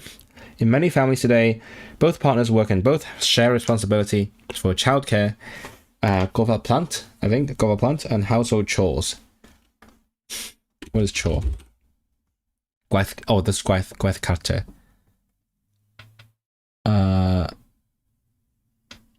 Household chores. Gwaith tu.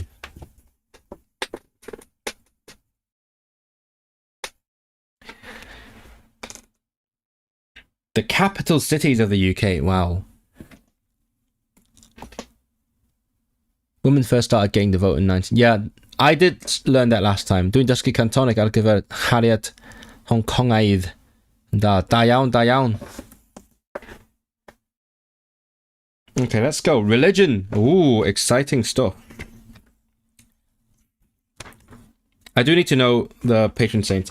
The UK is historically a Christian country. In a 2011 census, 59% of people identified as... I feel like it should have updated to 21, right? How many percent do you think people are Christian now? Census religion. Let's see. Let's see if they have anything.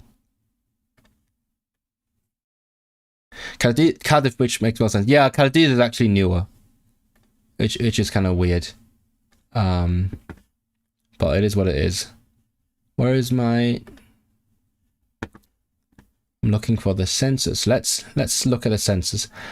That's a weird thing. What if they ask me for an outdated stat, like in the 2011 census? But when that's what it is. Like, you have to refer to the book for everything. Like, if the book is right. Religion. Less than half are Christian. I can write that down just for my own interest. 2021, that's 46.2%.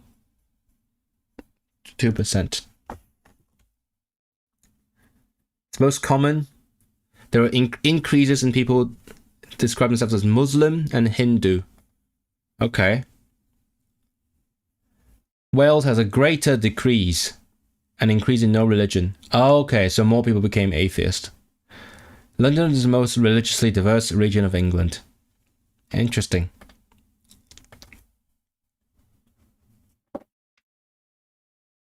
Okay, so in 2011, 4.8% Muslim, which became 6.5. Hindu, 1.5 became 1.7. And Sikh is not in this page. And Jewish or Buddhist, both less than 0.5%. There are religious buildings for other religions all over the UK. This includes Islamic mosques, Hindu temples. What's temple? Right? I think that's the temple. Temple, what's a plural? Temlai. Jewish synagogue. What is synagogue in Welsh? Is it synagogue? I'm guessing. Synagogue. Synagogai. Addoldy. Synagogai, yep. Gurdwaras. Do I need to know this word? Gurdwaras. And Buddhist temples. However, everyone has a legal right to choose their religion or to choose not to practice their religion. In 2011, 25% people said they had no religion. Let's see. In 2021, no religion became, oh my god, 37%.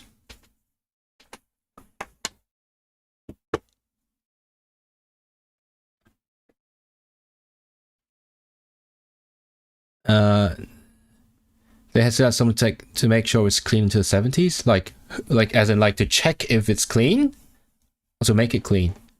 I have no time for religion. I know, I'm too busy. I'm too busy learning about religion for religion. Christian churches. There's a constitutional link between church and state. There is. Oh, wait. Oh, there is. Yeah, I forgot. Yeah, there is, of course. The official church of the state is the Church of England. What is... Let's see. What is the Welsh name for Eglwys Lloegr? Is that the right one? Eglwys Lloegr. Oh, there's a Wikipedia for it. Eglwys Lloegr. Is there another name? No, it's just Eglwys. Anglicanaidd. Eglwys Lloegr.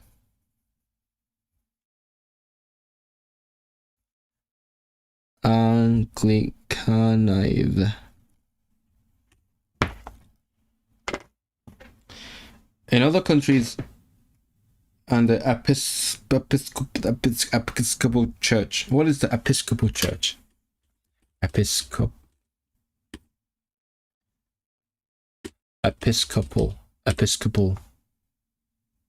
Church. Disambiguation, Episcopal Church. Let's do this. What is this? There was a Scotland. Episcopalian is a... Oh, okay.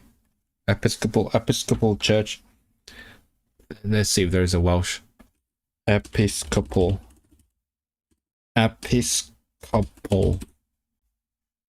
So hard to spell. Oh, it just means bishop. Oh, come on. Because... Yeah. Oh, sorry, you can't see. It translates to escopol, which just means like bishop. Sorry. Escop is bishop. I asked Welsh people who is the spiritual leader of the Church of England, and they couldn't answer. They said like, oh, the king or the god or God. No, it's the Archbishop of Canterbury. It is a Protestant church. Protestant. Actually, I can't believe I don't know Protestant in... Oh, Protestanaidd.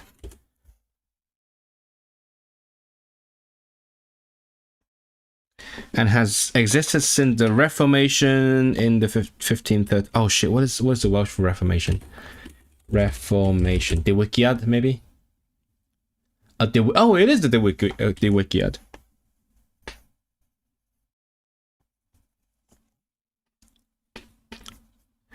There's a weird vibe between how Christians are viewed and how they are. I do see how my statement could have... Yeah. Michelle's gone to bed, so she's gone now. Who is Fresh Candy's top now? Oh, it's tough. It's tough. Competition.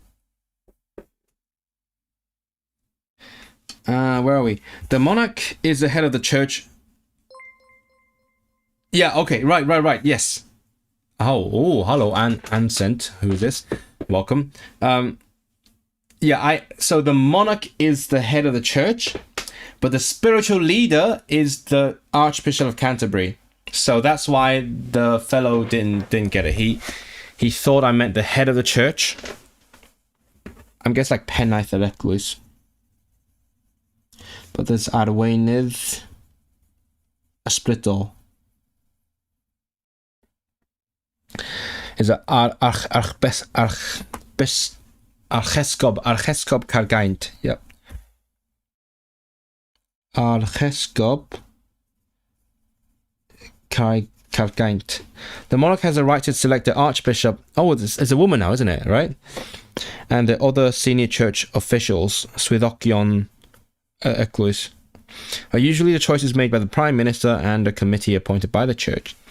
Several Church of England bishops sits on the House of Lords. Oh, I should have known that.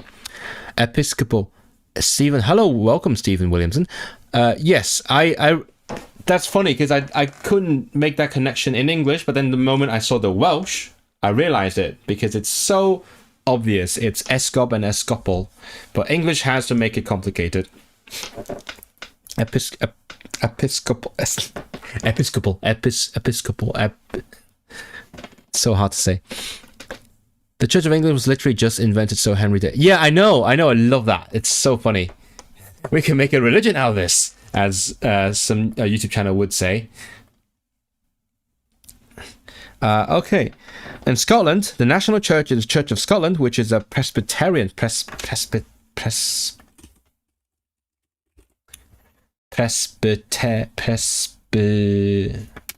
oops, I misspelled it. Presbyterian.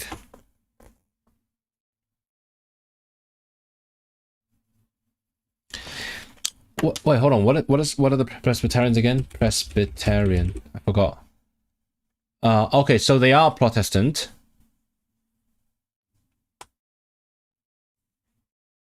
It's just the same thing but Scottish. Chat are the Presbyterians just Protestants but Scottish? Oh my god, there's another consonant now. Episcopus. Wind Walker, hey, that's my religion. Sillyism is my religion. Shmai eto, Kai. Croeso i'r stream. Da ni'n dysgu grefyddau, dwi'n meddwl. I'm just checking. Religions. Grefyddau, yep, am grefyddau.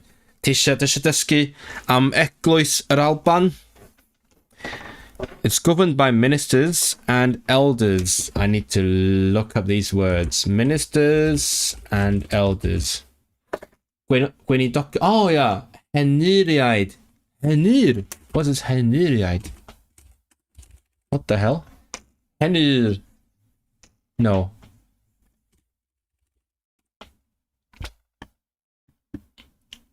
Heniriad. Oh, cool. So, Gweinidoc. Heniriad. Heniriad. The chairperson, cadeirydd, of the General Assembly of the Church. What is generous? Oh, that's so many words. General. I can guess. I like Cynulliad Cyffredinol, right? Cynulliad, yep. Cynulliad Cyffredinol of the Church of Scotland is the moderator, who is appointed for 1 year only and often speaks on behalf of that church. Wow, that's wild. What the hell? I have no idea. Moderator. Can I find moderator? But I don't think I can find like the Welsh for it. Oh. Moderator of the General Assembly of the Church of Scotland. That's so long. How would you translate moderator? Cymetrolwr. Oh, I might write that down, might as well. So useful. Cymetrolwr. There's no established church in Wales or Northern Ireland. Oh no. Other Protestant Christian groups in the UK are Baptists, Methodists, Presbyterians, and Quakers. A crynwr. But Baptists are Bedyddwyr. Why do I know this kind of thing? Bedyddwyr. What is a Methodist? Methodist. Oh, it's it's just Methodist. There are also other denominations of Christianity, the biggest of which is Roman Catholic. Cool, I didn't know that. I did. Denomination Enwad. That's a useful word. Enwad. Enwadau. Eto is a good song by Adwaith. Oh, cool. I like Adwaith. I don't know it very well, but I like it. Presbyterian means ruled by elders, by the Heniriaid. Zactivism, I like that. But sillyism is pretty cool. It's pretty silly. Okay, patron saints. I need to know these, but thankfully I do know them already. Okay, let's go through this. Okay, so obviously, Dydd Sant Dewi, 1st of March, St. Patrick, 17th of March, St. Andrew, like 30th of November, and then when is St. George actually? We don't do St. George's Day, but 23rd of April. Okay, I got the 3 right. That's good. 23rd of April. I didn't know that. Why do chat? We don't do St. George's Day, do we? Yeah, maybe that's why people try to like do the flag thing. Is we don't do that. So Dydd Sant Dewi, Dydd Sant Andreas, Dydd Sant Patrick. Okay, Dydd Sant Dewi, y cyntaf o Fawrth, Dydd Sant Andreas, y 10fed ar 20 o Dachwedd, Dydd Sant Patrick, yr ail ar 15 o Fawrth, Dydd Sant Siôr, trydydd ar 20 o Ebrill. How many denominations do they want? All of them. All the denominations. Only Scotland and Northern Ireland have the patron saint's day as an official holiday. Oh, I didn't know that. Oh, okay. So Welsh people do celebrate St. David's Day, but it's not like an official holiday, is it? Although in Scotland, not all businesses and offices will close. Events are held across Scotland, Northern Ireland, and the rest of the country, especially where there's a lot of people of Scottish, Northern Irish, and Irish heritage. While the patron saints' days are no longer public holidays in England and Wales, they are still celebrated. Parades. Wait. So we do celebrate it? Why do I never hear about it? Oh no. What do you celebrate St. George's Day? Parades and small festivals are held all over the 2 countries. Westminster. What is the name of Westminster Abbey? I should look that up. Westminster Abbey. Because Westminster in Welsh is San Steffan. Westminster Palace is Palace San Steffan, but Abbey is Abbatu. Like Abbatu. Wow. I did not know that. Abbatu, Westminster. That's ironic. So they use the English name for the Abbey, even though they use another name for the Parliament houses. Has been the coronation church since 1066 and is the final resting place of many monarchs. Coroni. Se Coroni. Okay, we've done this. We've done religion. Now we're speeding through this chat. This is so much better than history. This is so much fun. Back in the 70s and 80s, they were more celebrated. Really? How did they do it? Please tell me more. I'm curious now. I'm genuinely curious. According to my parents. Okay, so like you don't do it either. It's like a last generation thing. To be honest, like all I know about St. David's Day, like despite my affinity towards Welsh culture, all I know about St. David's Day is that people post about it on Facebook and Instagram. Because I don't live in the country, so I don't actually know what people actually do in real life to celebrate it. So I know it through the medium of the internet. Customs and traditions. The main Christian festivals. I know what Christmas is. That's fine. We can skip this. What do Brits do at Christmas? Chat, tell me if you do this. Okay? They spend the day at home and eat a special meal, which often includes roast turkey, Christmas pudding, and mince pies. They give gifts, send cards, and decorate their houses. Is that what you do? Do you do that? Do you all do all of that? Because that book tells me you that's what you do. Now I need to translate that into Welsh. So, roast turkey. It's turkey roast. Turkey. I thought I was wrong when I thought it was a different word from the country Turkey, but no. Turkey roast. Christmas pudding. Is it just pudding Nadolig? It is pudding Nadolig. And mince pie. Please don't tell me it's like mince pie. Telsen fruda. Oh, what the hell? That's cool. That's a special word.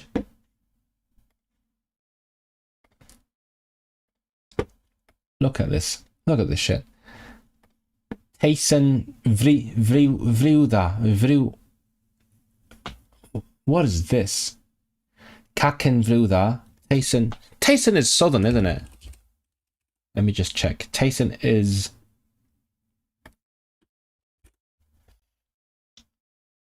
It's a cake. No.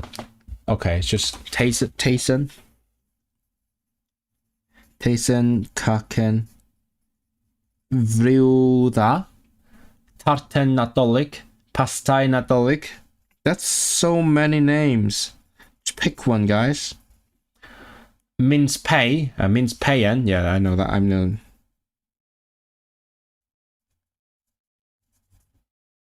Okay, got that. Mince pay. And no, hold on. We can come back. They give gifts. Man hoi anhegion anfon cardiau. Decorate. As decorate. Addurno a tai. Christmas. What's Christmas tree? Is it coeden Nadolig? Coeden Nadolig. Nadolig. No, is it? Or does it have a special name? Because it has a weird name in Polish. Choinka po polsku, tak? Tak, choinka po polsku. They have a weird name for it in Polish. But I think it's just coeden Nadolig. Yeah. Christmas is a special time for children. Very young children believe that Father Christmas, also known as Santa Claus, and in Welsh, Sean Corn, brings them presents during the night before the Christmas day. Many people decorate a tree in their home. Brussels sprouts. Wait, what? What about... Well, you eat it? Like, for St. George's Day? Going to Mass? What is Mass in... Mass? Mass. Oh, just Mass. Closing down shops to pubs being open for less hours. In my household, we decorate and have a roast, but we despise Christmas pudding. Instead, we make sticky toffee pudding with... Oh my god, that makes me so hungry. I want some pudding now. We almost always invite people, sometimes strangers. Really? How do you find the strangers? Like random people on the streets? The midnight mass? Oh, you do that. Yeah. Oh, that's the only one called mass. So the other ones are just services, right? But the midnight mass is called a mass. What does the Polish name mean? Let me just check. I actually don't know what it means. I just know it's a Christmas tree. It is a colloquial name for the kind of tree. No, where does it come from? Yeah, okay. So choina is the pine tree, the tree. And then choinka, it's like a little version of that tree, and that refers to the Christmas tree. I think Father Christmas thing is immoral. What do you mean immoral? Okay, so let's do a thing. Is the Father Christmas thing immoral? Yes, no.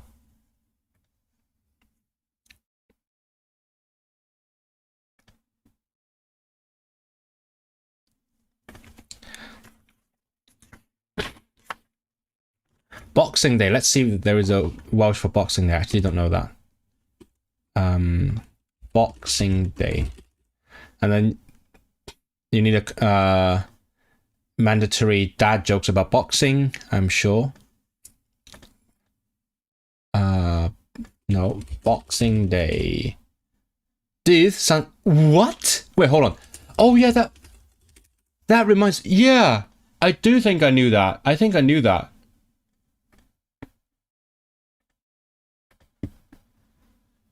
Cool, San Stefan. Yeah, they do call it the St. Stephen's Day. Yeah, I've heard that somewhere. I've heard that, yeah. It happens to be on Boxing Day, and then in Welsh you're just supposed to call it Gwyl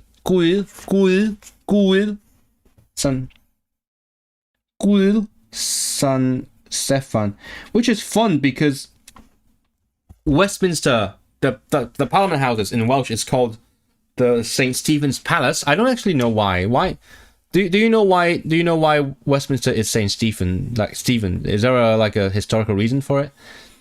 So dydd gwir a ddethlir y diwrnod ar ôl y Nadolig, mae'n cofhau'r Merthyr Cristnogol cyntaf, San Steffan. Oh, the first martyr. Dethlir y dydd yn rhan fwyaf o wledydd Ewrop, gwir y banc neu wyliau cenedlaethol. Ar wyl San Steffan ac yn helu'r gorwmdaeth hela'r drw yn Iwerddon. Oh, that's Ireland. Yn Saesneg, gelwir y diwrnod yn Boxing Day ar ôl yr arfer o roi blwch a ganrhech ynddo i bobl llai ffodus. A neu Africa gelwir y gwyl cyhoeddus hwn yn diwrnod ewyllus da. Okay. Sure, whatever. I think it's just called Holy Communion. Oh, what is Holy? I'm going to check what communion is in Welsh. Cummin. Okay, so cummin is a communion. So take the Holy Communion is to cumino. Wait, but community is cumined. That's wild. Oh, I mean, it is the same word in English as well. Yeah. Community, communion. Communion wafer is averllaten. That's a weird ass word. Averllaten.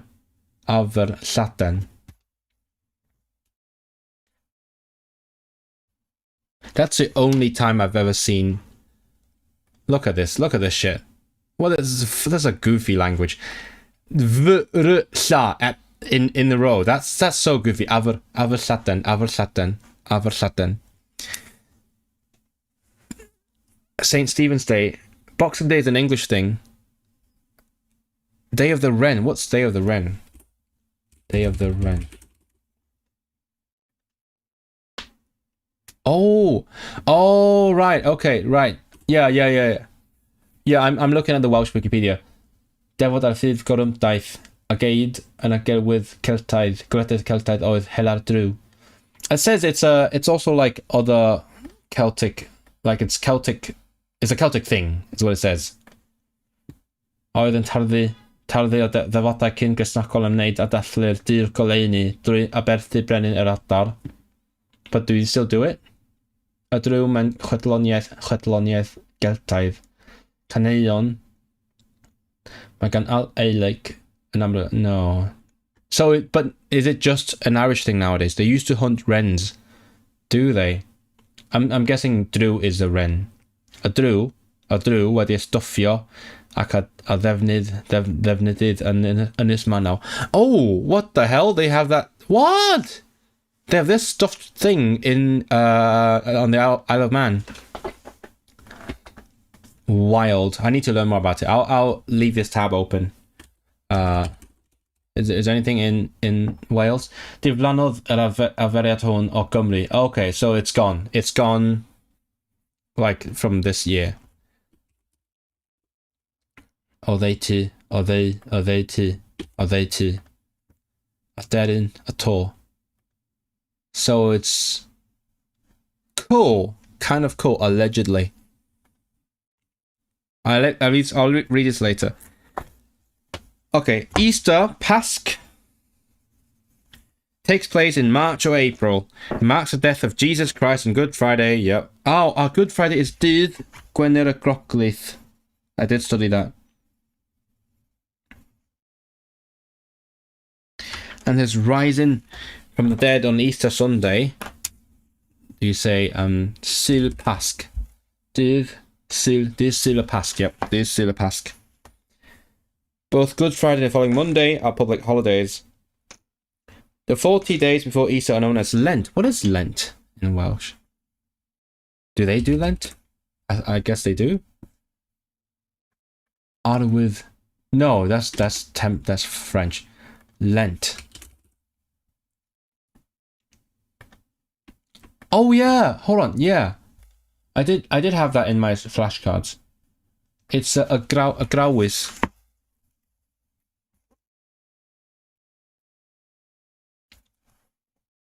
Garawys. Defod yn y calendar liturgaidd Cristnogol i'r grawys. Mae'n dechrau ar ddydd Mercher y Lludw, Ash Wednesday. Ia, dydd Mercher y Lludw. Ac yn dod i ben tua 6 wythnos yn ddiweddarach, cyn Sul y Pasg. Pwrpas y grawys yn paratoi credinwr ar gyfer y Pasg trwy weddi, pennyd, darostwng y cnawd, y difeirwch pechodau, ymbil a gwadur hunan. Gwelir digwyddiad hwn yn yr eglwysi Anglicanaidd. Yeah, okay. I know the words, I think. Traditionally, people would fast during the period. Fast is ympryddio. And today, many people will give something up like a favourite food. The day before Lent starts, it's called Shrove Tuesday or Pancake Day.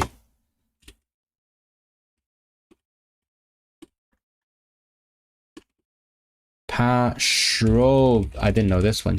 How do you pronounce? Is it Shrove or Shrove? No. Oh, Cymraeg. Cymraeg is dydd Marth Ynyd.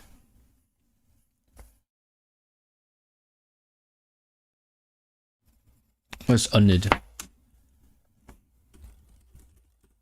Ynyd. Ynyd is... Oh, it's just Ynyd. It's just Ynyd. From initium. Okay, it just means starting. Nos fatha, dwi'n iawn, dwi'n dysgu ar y ferion a llefyddau y Deyrnas Unedig. Felly mae lot o pethau newydd i'w dysgu.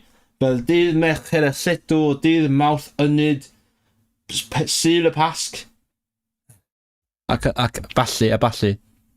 Pasg. Yeah, I love how the PQ thing in Celtic languages is so obvious when you know it. Dydd Mawrth Crempog. Oh. People eat pancakes, campogion, which were traditionally made to use up foods such as eggs, fat. I kind of want to make pancakes now. Should I go make pancakes tonight? Maybe I have time.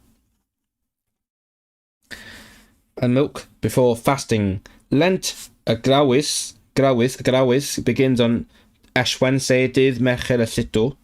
There are church services, gwasanaethau, where Christians are marked with an ash cross on their forehead as a symbol of death and sorrow for sin. Good. Easter is also celebrated by people who are not religious. Easter eggs.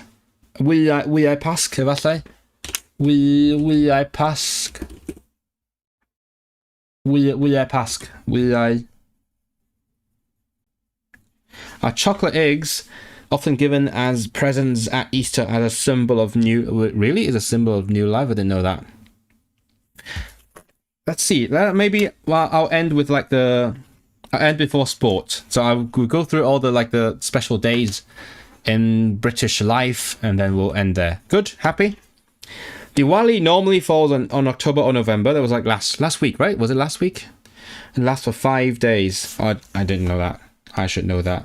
I grew up in a school that had Diwali, which is like the only place where you would actually celebrate that in Hong Kong. It's often called the Festival of Gwyl y Goleuadau. Gwyl y Goleuadau. Celebrated by Hindus. What is Hindus in Welsh? Hindu. No. Hindu. Hindu. What's a plural then? Hinduiaid. And Sikhs. Do you have, how do you spell Sikh in... no, it's not Sikhin. Sikh. Oh, I don't think there is an entry for that. Nope. Sikh Wikipedia. Sikhs. No Cymraeg. Yes. Sikhia. Oh, it's pronounced Sikh. Sikhiaeth. Sikhiaeth.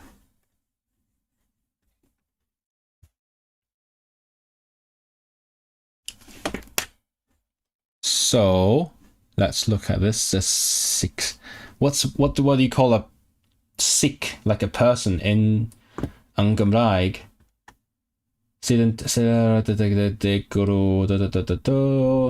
No, it doesn't actually.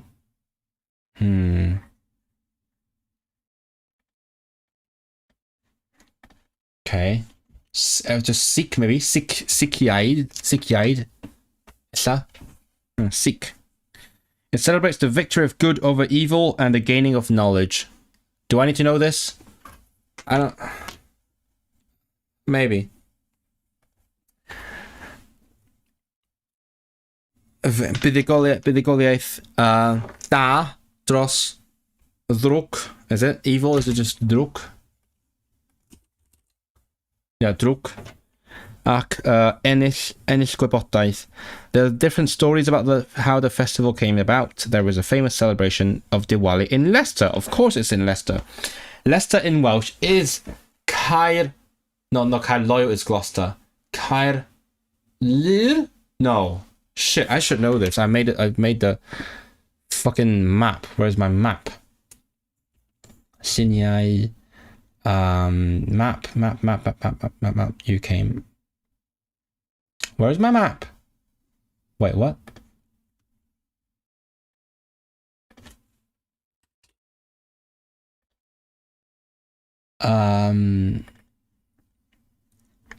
So Caerlyr. Yeah, I was right. Yeah, Caerlyr. Even though nobody actually uses the name, but I like it. Caerlyr. Drygioni. Oh, dros. Do you say dros? So buddugoliaeth da dros drygioni.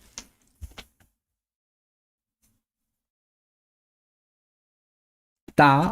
I feel like I say da in a very Welsh way. Da buddugoliaeth da. I don't know why. It sounds to me exactly like how my teacher says it. Hanukkah. How do you spell Hanukkah in Welsh? Let's see. Siciaid, yeah? Siciaid. Let's see. Hanukkah.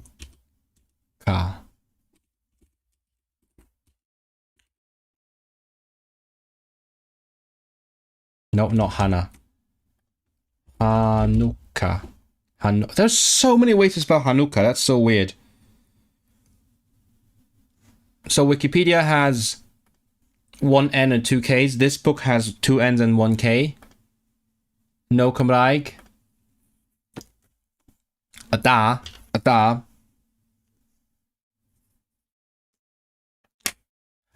Can I find it? Hanukkah. Do you have it here? Nope.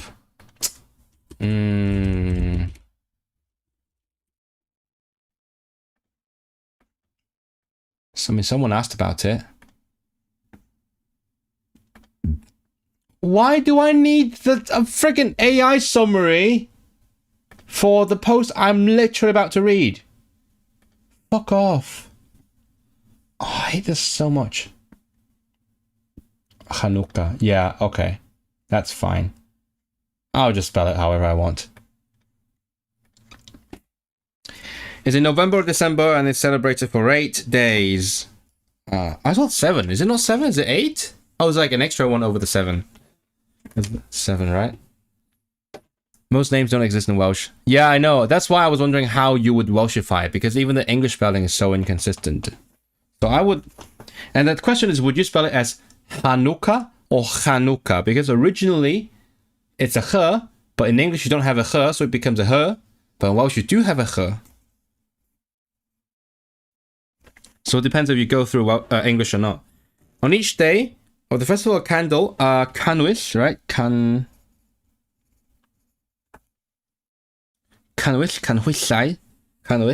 is lit on a stand of 8 candles. A menorah. אני מדבר בעברית. גם. A stand. A stondin. Is it a stondin? It's Soviet stondin. No, not stondin. I don't know what you call the stand. It's fine. You remember the story of the festival where oil that should have lasted only a day did so for 8. Oh, that's cool. How do you pronounce it in... I'll check. Eid fit al fitr. Let me check. It's Eid al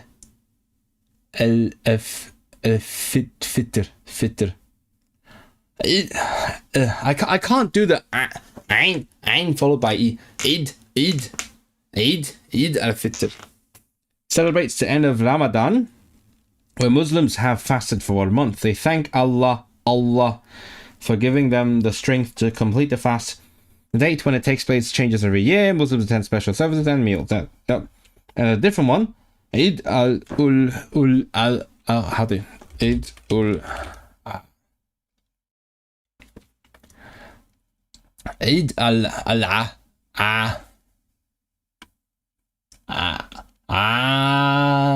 do you pronounce it?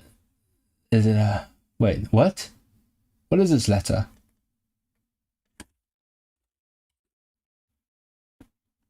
I don't know this letter. I know the letters are in Uyghur, but I don't know the Arabic ones. This is a da, right? Da, ada, right? So Eid al-Adha. Is it, am I doing it right? I hope I'm doing it right. That's fine. Remembers that the Prophet Ibrahim was willing to sacrifice his son when God ordered him to. It reminds Muslims of their own sacrifice, aberthi, right? Aberthi.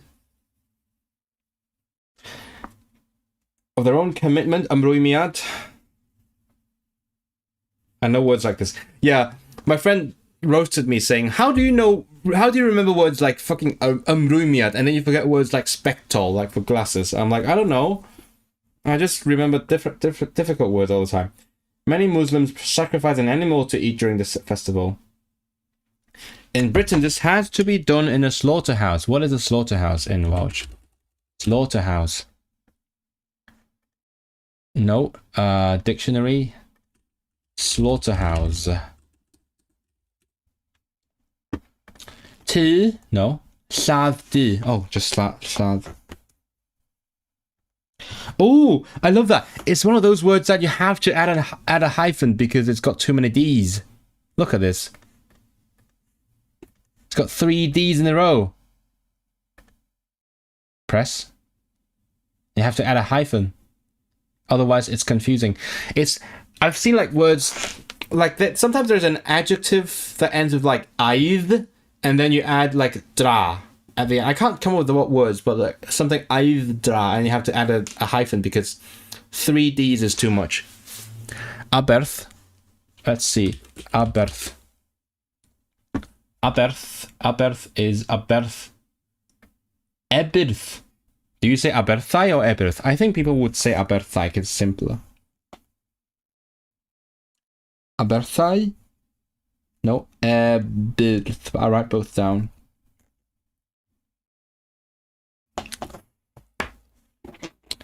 Vaisakhi. Vaisakhi is a Sikh festival which celebrates the founding of the Sikh community known as the I don't know how to pronounce it. Oh, what do I do? The Khalsa. It is celebrated 14th of April each year with parades, dancing, and singing. I did not know this one. Should I know this? I'll try to remember. There's something Sikh in April. Other festivals and traditions. New Year, glued in there with. So, and then you have like Norse Galan, right? Norse Galan. Yeah, Norse Galan. Is it not? Wait, hold on. Am I remembering it wrong? Why am I not getting Wikipedia? Kalangaya. No, I don't want the English shit. Come on, what is the Welsh? It is Norse Galan, right? Yeah, it is Norse Galan. What? Google's giving me bullshit. Like, I look up Norse Galan and it's just giving me like a road race, and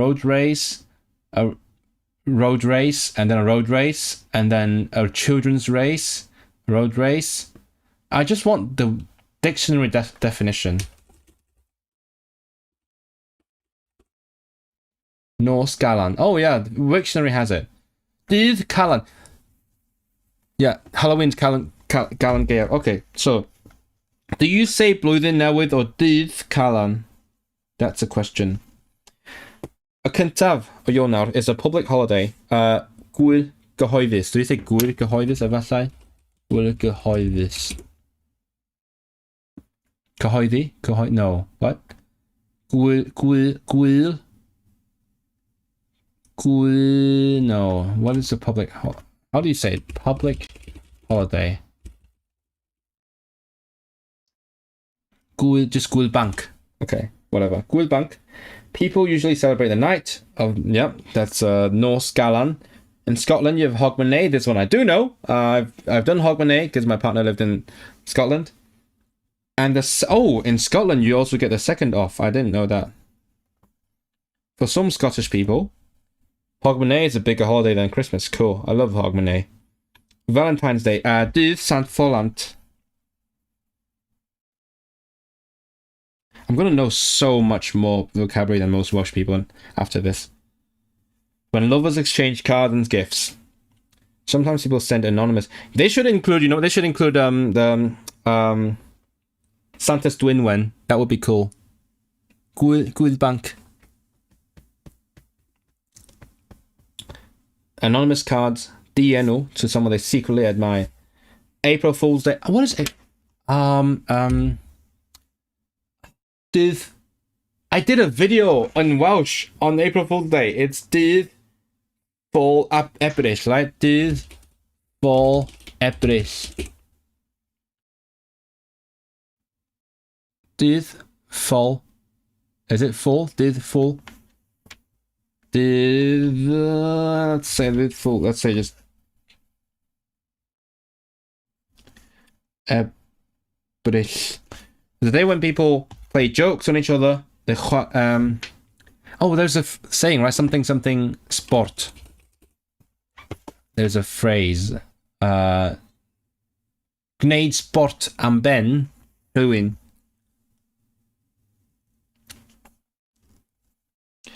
Gwneud sport am ben ei gilydd. Until midday, that's the thing. I have an idea for an April Fool's next year for my channel, but I don't know if I have the time to actually prep it. It's gonna be fun, but it's really nerdy. The television and newspapers often have stories that are April Fool's jokes. Mothering never heard Mothering Sunday, but okay. Dydd y Mamau, right? Dydd Mamiau. Let me check. Is Mamau Mamiau? Dydd Mamau.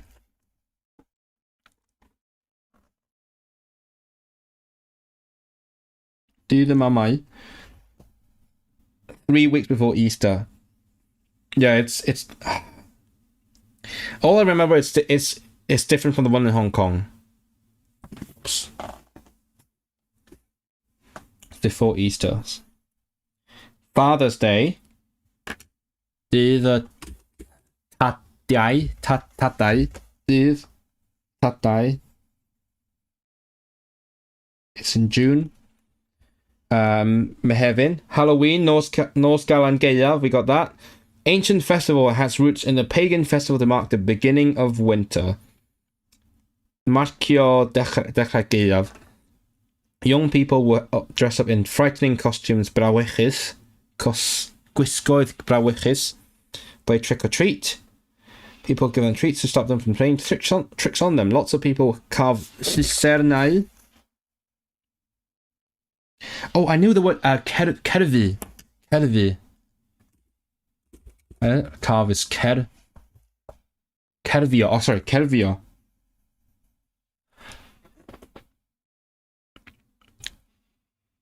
Syl a thadau. Syl a thadau. Diolch. O bwmpenau. And put a candle inside. Bonfire night. That tomorrow, and we've had some tangwyllt already. What would be the Welsh name? That's the question. Bonfire night. Do you have a Welsh name for that? Guy Fawkes night. Oes. Noson Gito Folk. I keep forgetting that Gito is guy. Tan noson tan gwyllt. Ledled Prydain ar y 5 Tachwedd bob blwyddyn. Is an occasion where people in Great Britain set off fireworks at home or in special displays. Displays arddangosiad.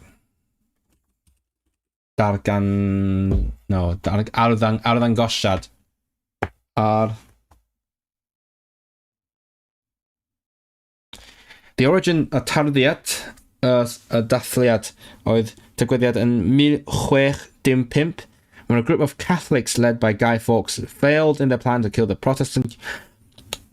How did I not know that? Hey, Shule! Nasılsın? Hoş geldiniz.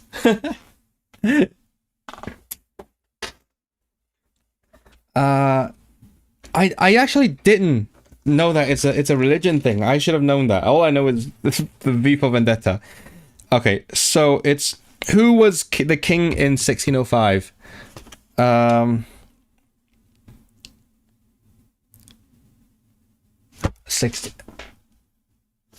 Must have been like early Reformation, right? So after Henry VIII, like James, is it James? Is it James? 16. That was before the Civil War. It was James. Oh my god. I'm a genius. Oh, I feel so clever right now. Chat, F in the chat, please. Oh my goodness. I'm so proud of this.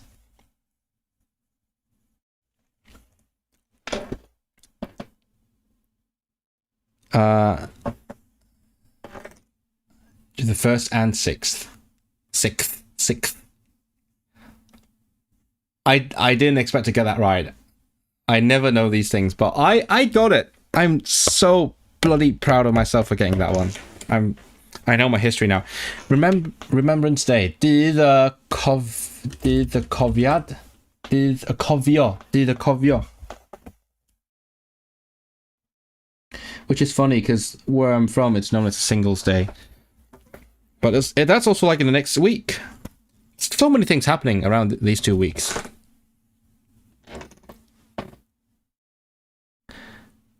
Commemorates Cofhau. Those who died fighting for the UK and its allies. Originally, it commemorated the dead of the First World War, which ended. Okay, people were poppies. A puppy, I know that. What's the plural? The thing with that flashcards deck that I'm using is it doesn't have the plurals. Papiau. Un o nifer o fathau o blanhigion sydd â sudd gwyn yn eu coesynau a blodau mawr coch a hadau du amlwg. King 6 of Scotland, yeah, so 1st and 6th, and then you have 2nd and 7th. That reminded me, I want to look up what seed is in BSL. Let's check. Seed, yeah, seed. Okay, got it. People were poppies. At 11, there is 2 minutes silence. That was part of my video when I asked the Welsh people what is the name of the Adeilad Cofadau, the monument in Whitehall, and the name is the cenotaph. And Dr. Cymraeg, who answered the question, was very confused. It was like, is cenotaph the name or is it just what it is? And yeah, it is the name. The name is cenotaph. What's a wreath in Welsh? Wreath.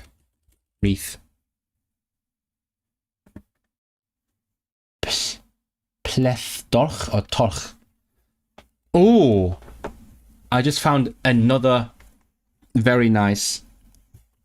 So torchai. A very nice false friend between Welsh and English. There's Avraid. There's another one. Avright. Truth.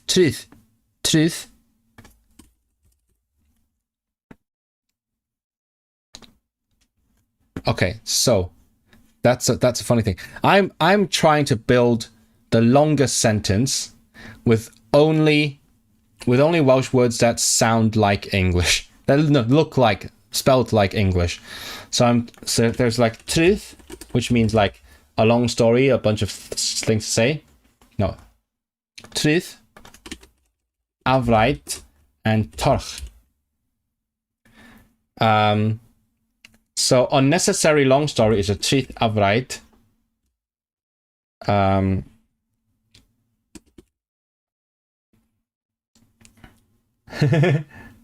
Torch is mass. No, Torch is feminine. That's fine. Torch. So that is a long, unnecessary story about a wreath. I like that. And it can't translate it. It's too weird. Or what else can I put in? What other words? Other Welsh words look like English words. I want to find all of them. It's so funny. Anyway, where was I? Wreath, centerpiece. What did I say in my video about the centerpiece? How did I? Hold on, I forgot how to say centerpiece, but it was literally in my video.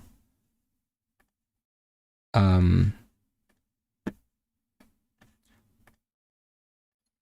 just going to reference my own video. Croeso I Rhapsody yn Lingo, Israel No, I'm not going to join you. Cyfansoddwr Hong Kong sy'n byw ym Mhrydain ers 7 nawr Senedd yr Alban. Thynnu gemau tol sy'n enw'r cofadau ar gyfer gwasanaeth. Oh, I didn't say centerpiece. I just said the monument. That's fine. Cofadau. Okay. Bank holidays. Gwyliau bank. As well as those mentioned previously, there are other public holidays each year called bank holidays, when banks and many other businesses are closed for the day. These are of no religious significance. They're at the beginning of May, late May, early June, and August. Yeah, that's weird. It's like they're all in the middle of the year. And in Northern Ireland, the anniversary of the Battle of the Boyne. Oh, wait, no, what? Battle of the Boyne. Brwydyr y Boyne.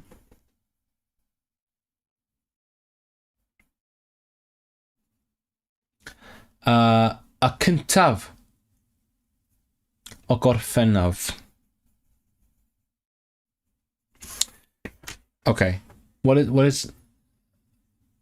battle is this? 1690, which was wait, right. That's when the Dutch guy.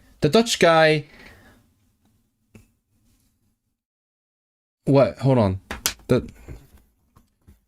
He replaced in the glorious Gogoneddus. He came and replaced James II, and then they fought in Iwerddon, and then he got defeated. Why do they celebrate that? Okay, well, so many notes. Chat, I got so many notes, just all the Welsh translations. I basically am doing what Rodolfo did on his book, basically. Yeah. As well, because the idea of a bank holiday just for the sake of a holiday is wild to me, because where I'm from, we have like so many just cultural holidays that we don't need extra ones, because we have like the traditional Chinese ones, we have the Christian ones, we have like the Buddhist ones, and so like we just have so many religious and like cultural holidays already. We had them all over the year, but then when I moved to the UK, I realized, oh right, you only have Christian holidays, so you basically don't have enough to like for people to have regular holidays, so you have to add some more. But anyway, oh, I should put the bookmark back in.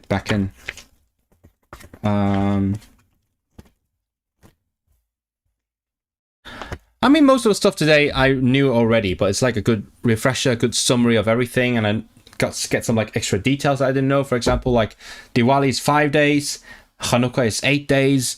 I didn't know those. Gwyliau cyhoeddus. Okay, but anyway, it's been chill. I hope you guys also chilled with me. Let me know if you enjoyed this. I'll do this. Maybe next time I'll do my Uyghur stuff, and then afterwards I will come back to this. I don't feel as pressed now that we've done the history part, which is probably the hardest part of the whole thing. Because most of the other stuff, like British culture, I probably know that already.